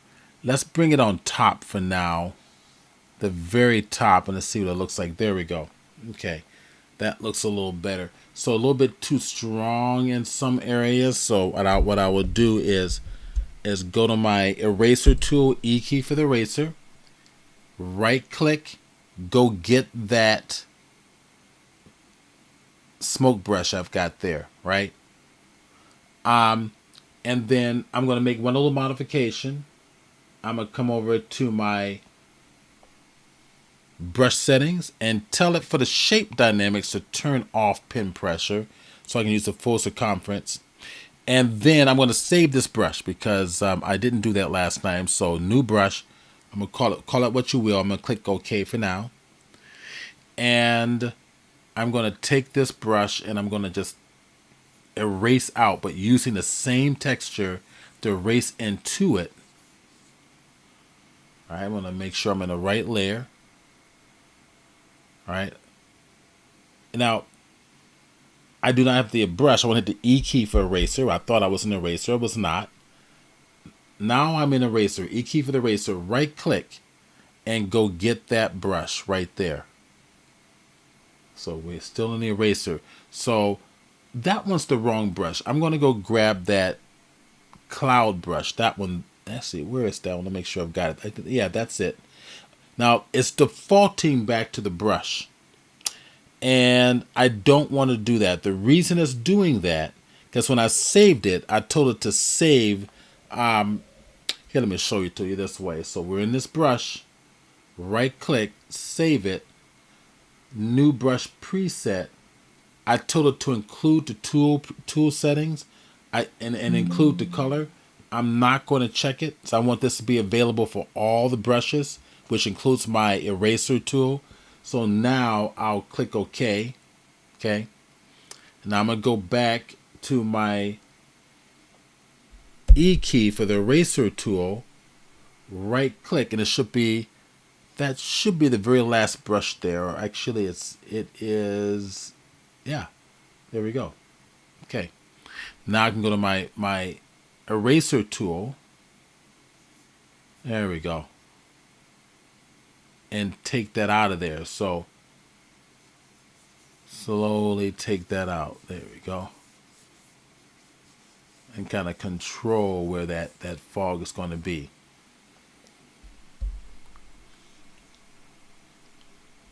I can always play with the opacity too, right? So bring down the opacity on these.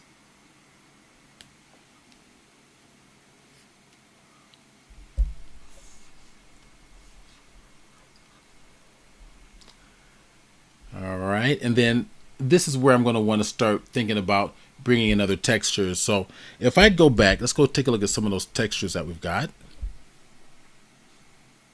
I've got a lot of textures here. So I've got probably something like this, or let's actually scroll down and take a look. See what we've got, what's in here. More cracks. Don't want to use cracks anymore. That'll get too redundant. And as I pull these on down, I see some interesting things, but mostly more cracks.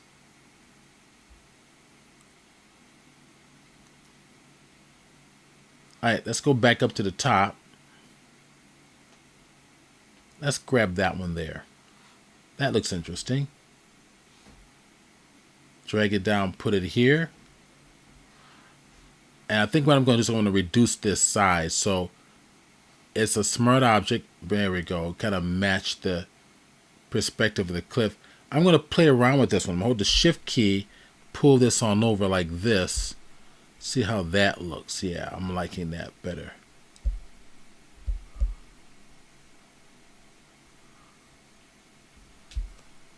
And I can come up here and play around with layer blend modes. All right. See what overlay gives me. I tell you, I'm going to go down. Let's commit our changes first. So hit enter key. Okay. Not bad. And I want to see what's going to give me the best. So I'm scrolling over my blend modes. You can see them change. In fact, it's probably better just to come in here and zoom in a little bit. Okay, we got darken. See if any of these will work. The lighten. The overlay seems to work nice. Soft light. Hard light. A little harsh. Vivid light.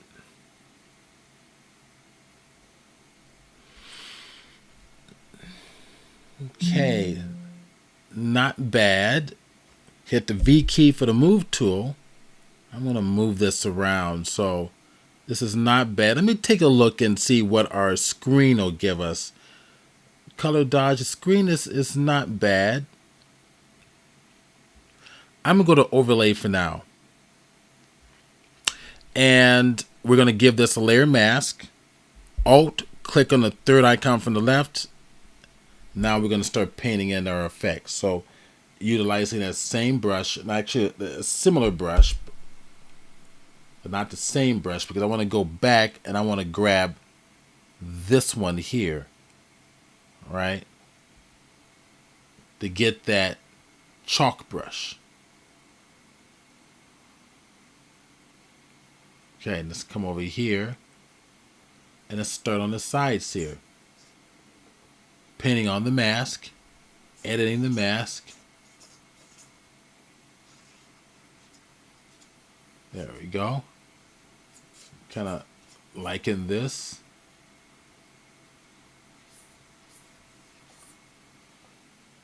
And I'm going to make sure over here my transfer is on.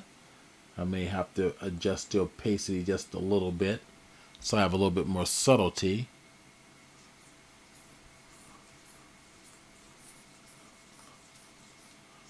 All right. Start to add it on in there. Grab some more of this. Just in this little area is all I care about.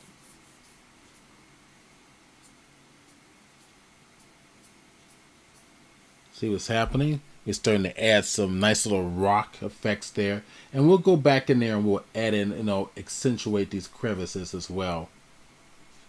Let's take this here.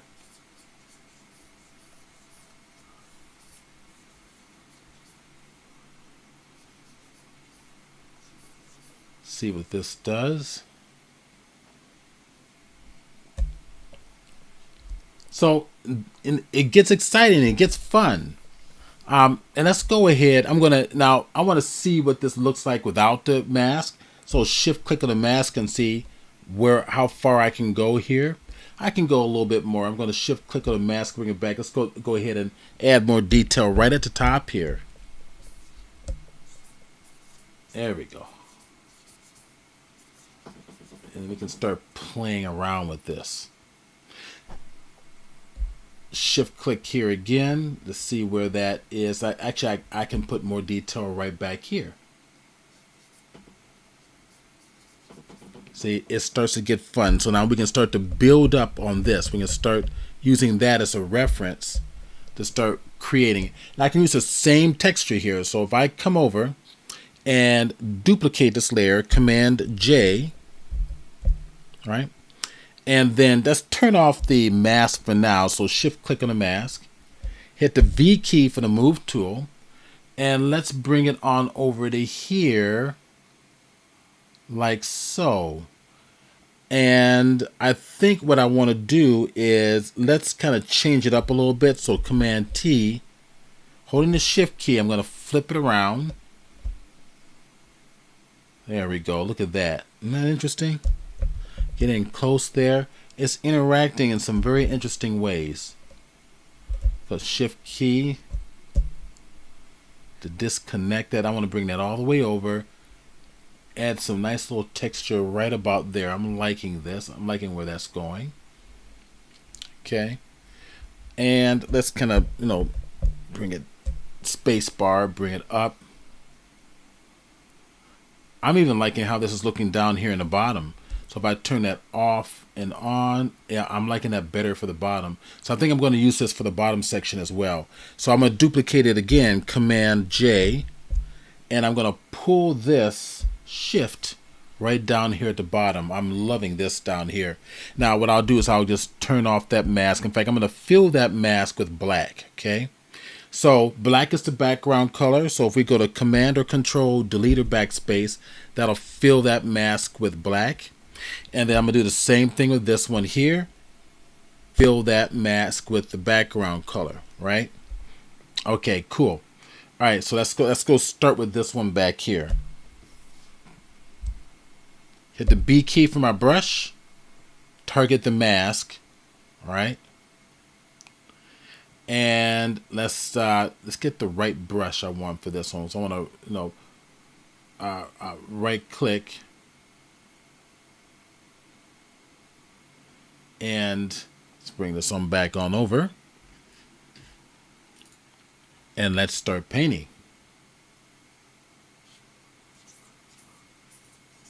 All right, bring in some of that stone texture right through here. And again, if I forget,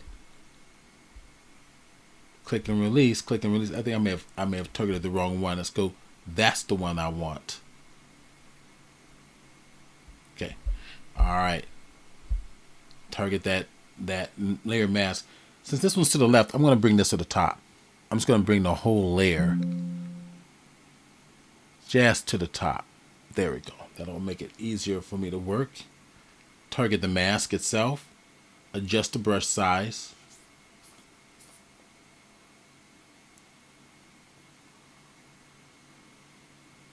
And let's play with this here.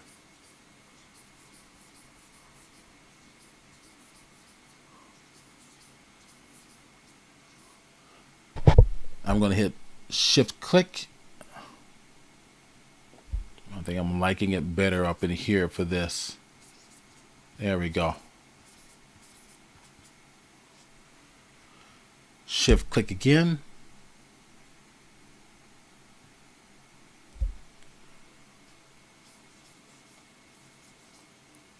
There we go.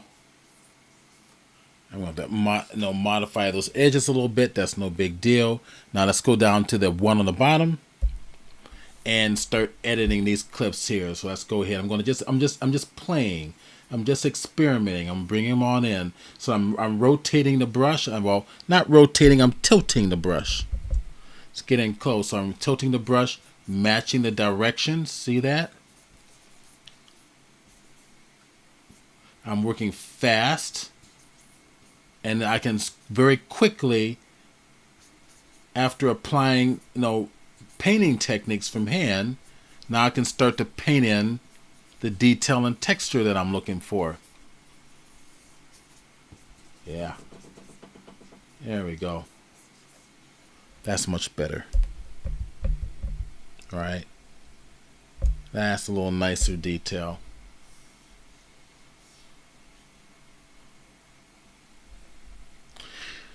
All right, I want to give this lower canyon a little bit more richness back here.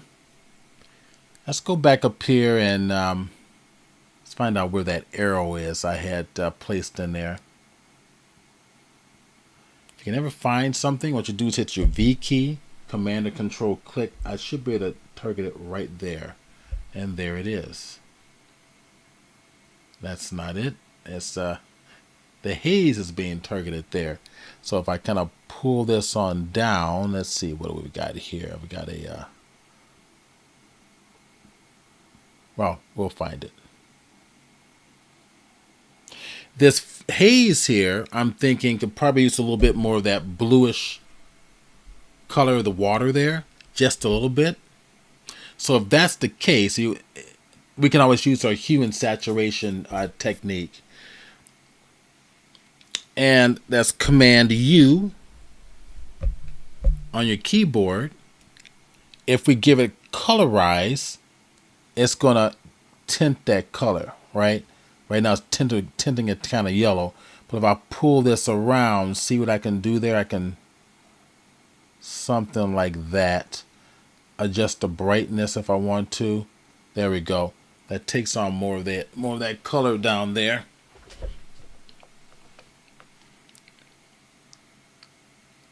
All right, so you have a great idea as how I'm utilizing brushes, how I'm utilizing the Xencelabs tablet to apply my effects. If I want to come back here and apply some clouds, let's actually go back here to my layer for the sky layer, right? If I turn the sky on and off, those are my clouds there.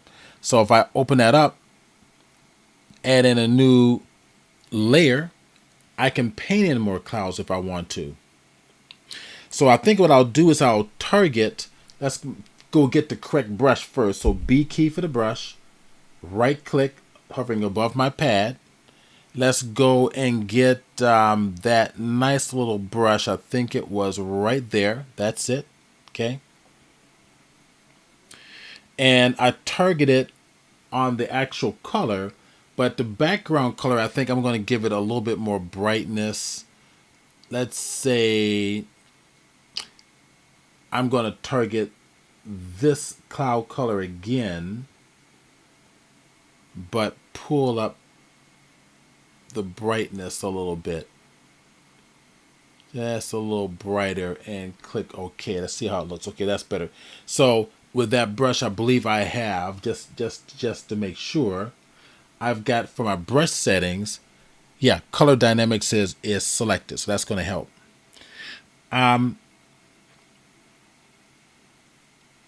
Let's probably give it a little more foreground and background interaction. Let's get in close. Let's go to that background. And we are working a new layer. We'll double click it. We'll call it clouds.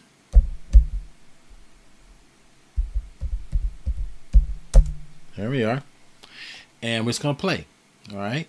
So I'm going to just increase the brush size and just start to put the little clouds where we want it. We're going to match the sky. Remember, maybe I'll do a nice broad area here.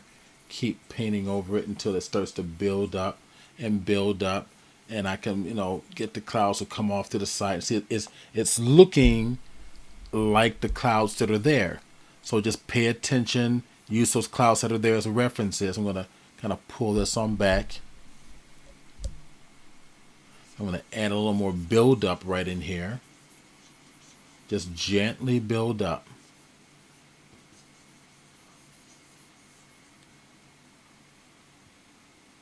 I think I'm going to build a little more coming off into here. Okay. Kind of pull it back a little bit. And on that layer, Command T, right? If I have this a little too big, I can maybe pull it on down like so.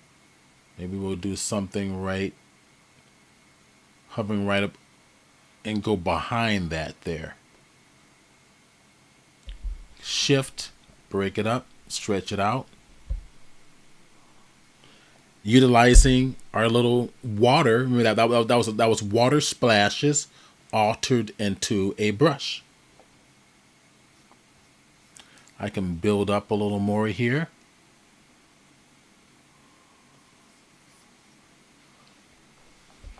And if I want to accentuate the lighting on it,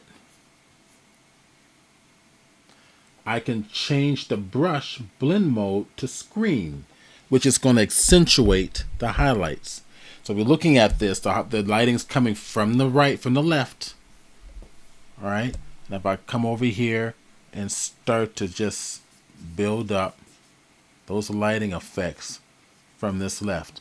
Now, I could lock the transparency temporarily and affect only those clouds, so I can be a little more, sloppy with it.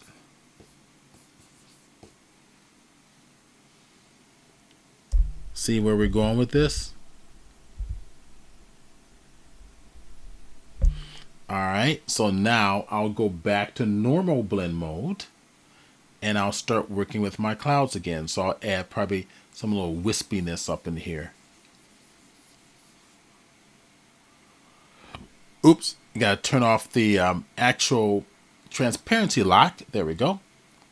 All right, and there we go. We just now add some thin wispy clouds up here. Just relax and just drop them in. Now, what I find helps for me, I'm gonna Command Z that one, because I've got for this brush here. Let's go to the brush settings. I've got under the shape dynamics the pin pressure on to control the sizing. Let's turn that off so I can control that with just the sizing of the brush. So now I can anticipate, there we go, that wispiness there. And I can add more up in here. Make sure they're all different shapes. Adjust the size of the brush as it says tapers off to the ends in some of these areas. Okay, and Once again, we can give it a slight Gaussian blur, filter, blur, Gaussian blur, just soften it up just a little bit, and then add a little bit of contrast to it. So the lighting's going to be coming from the bottom, from the top left. So the shadows are going to be kind of the bottom right a little bit here. So don't forget that if I go to my layers, I can lock these layers up again. Hit the little lock symbol for the transparency. Let's go ahead and get in close. And let's go ahead and give it some richness. So come over here and grab this bluish, black color, and just a gentle. See there? Now we're adding some contrast, some lighting contrast to our clouds. Come back over to here. Turn them off and on. You can kind of see just a little bit of contrast to the clouds a little bit there. The same thing for these up here, just real subtle. I'm going to be just very, very subtle up with these. Okay, it's not finished yet, but I think you guys are getting the point. I want to accentuate this foreground a little bit more and kind of get the right lighting a little bit more correct. Okay, so it's coming from the kind of the top left, kind of behind. It's coming from behind in the left, which means we're going to get a little bit more shadow. I want to go find out. I'm going to go over here to my mountain details, are all these right there. Okay. And I'm going to open that up there, add a new layer on top of those. And once again, I've got that bluish black kind of selected. And I also should have, there's my, just kind of give it just a slight little shading in here. Make sure I have this right. So I'm going to make sure this layer is going to be in multiply blend mode. See what that does. Yeah. Adding a little bit of a shading over here.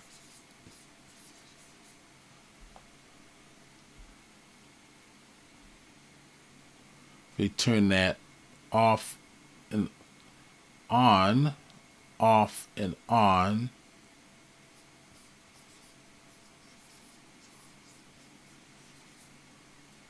All right.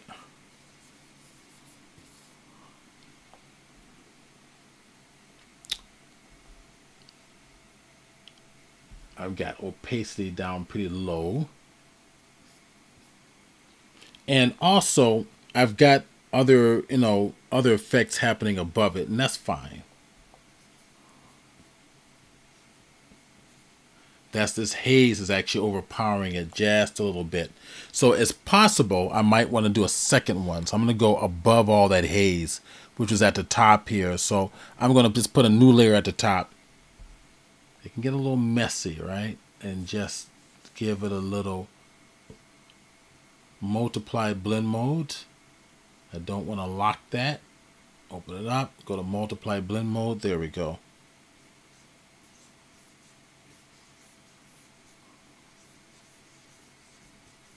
There we go, just real subtle.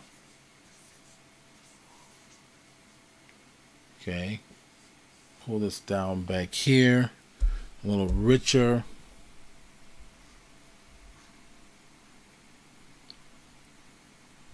I really want that sky to kind of recede in the back more. So I'm going to go over here to the clouds, select it. Let's get in close so we can see what we're going to do. Double click on the right hand side of the layer.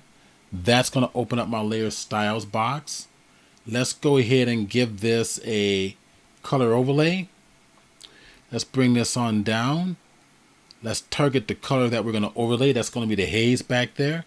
So if I target this little color box there, get the color picker, hit that hazy color right there. That's the color I want to haze up. Click OK. I want to go back. Let me cancel that there. Let me go back to my overlay.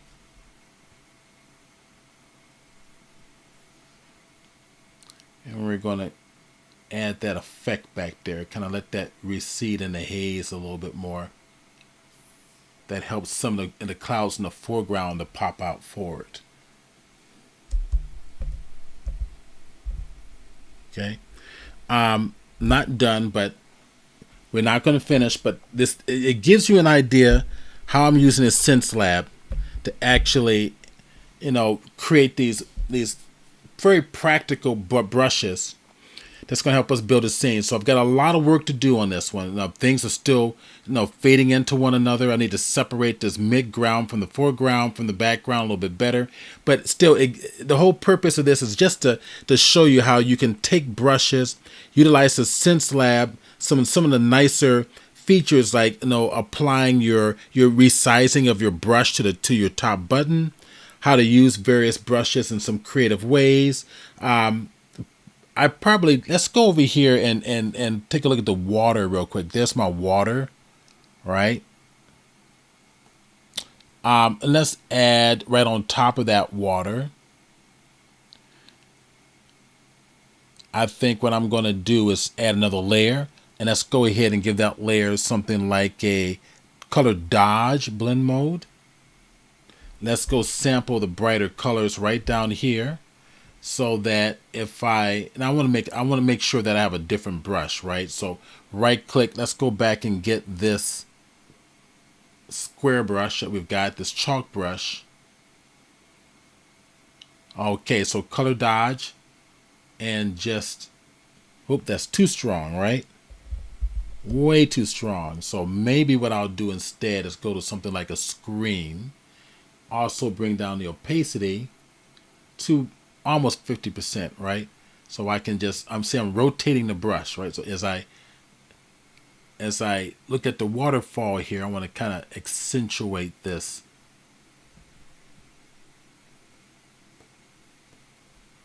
All right. Bring it on down. I'm going to do the same thing in here.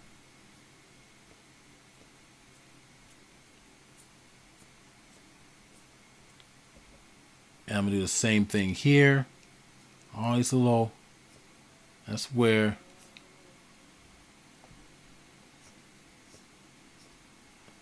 And then extend that whitewash straight on down. Right? Make the brush slightly bigger. Whitewash straight on down. Straight on down. Hit that right down into here. Go to this little edge up in here, accentuate that, and then bring down some of the whitewash straight on down, and just keep playing.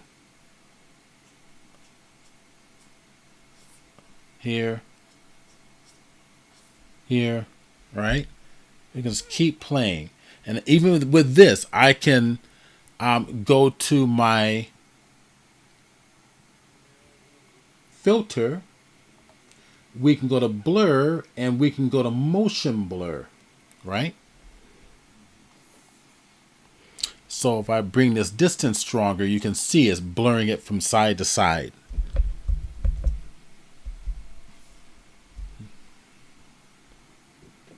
Let's blur it straight down. There we go. Let's give a stronger distance. And let's play with this angle, right? And see what it does, right? Just play with that angle.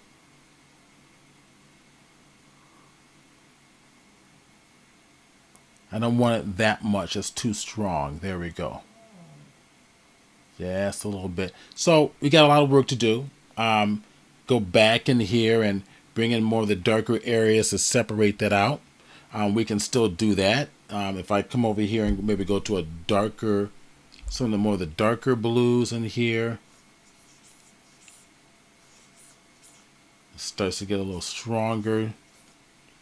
richer, richer down on the bottom.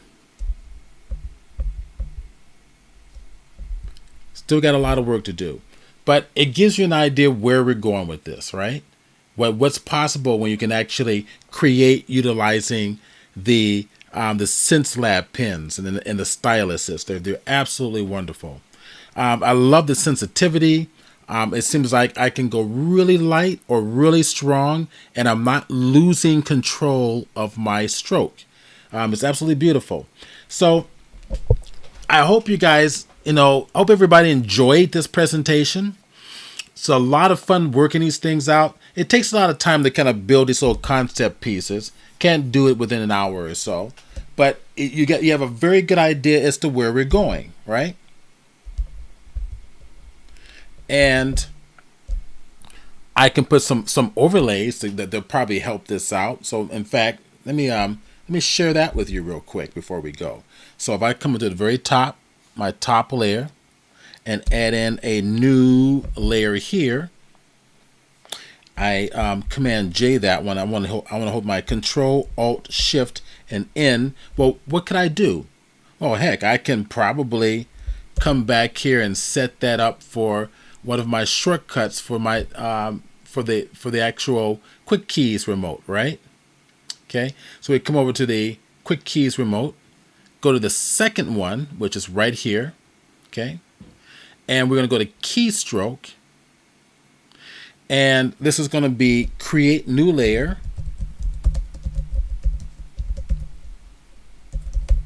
And sometimes as I'm working and I start to discover, there's certain things I do on a regular basis. That's when I discover, okay, this is going to be a great quick key, because the shortcut for creating a brand new layer, which is often, very rarely known, is 4 fingers, right? It's Command or Control, Alt or Option, and Shift and N on the keyboard for new. Control Alt Shift New. That's going to create a new layer. Okay. So if in Photoshop is already targeted, I made sure that was done. Click OK, and there it is. Okay. Create new layer. Second button on the bottom from the left. So then all I need to do is hit that button, right? And there it is. Really nice. Now with this button, let's see, how about if we give this a different color overlay? Let's go to something like a kind of a golden orange, somewhere around there, right? And I'm going to Alt Delete or Alt Backspace. Alt or Option Backspace is filled with the foreground color. And then I can come right over here and play with my layer blend modes to see what is going to blend this, give this a little different visual effect. Soft light, hard light, vivid light, linear light, hard light. Just kind of play with this. And I'm thinking if I go to overlay and then bring down this opacity quite a bit, I can get a unified color just like so. So it gives it more of a a color consistency feeling. It's not finished. A lot of work needs to be done, but it's just kind of fun to show you how I'm using a Xencelabs styluses to actually improve and revolutionize my workflow and productivity. Okay, I hope you all enjoyed this. I'm Stephen Burns from chromeillusion.com. Enjoy.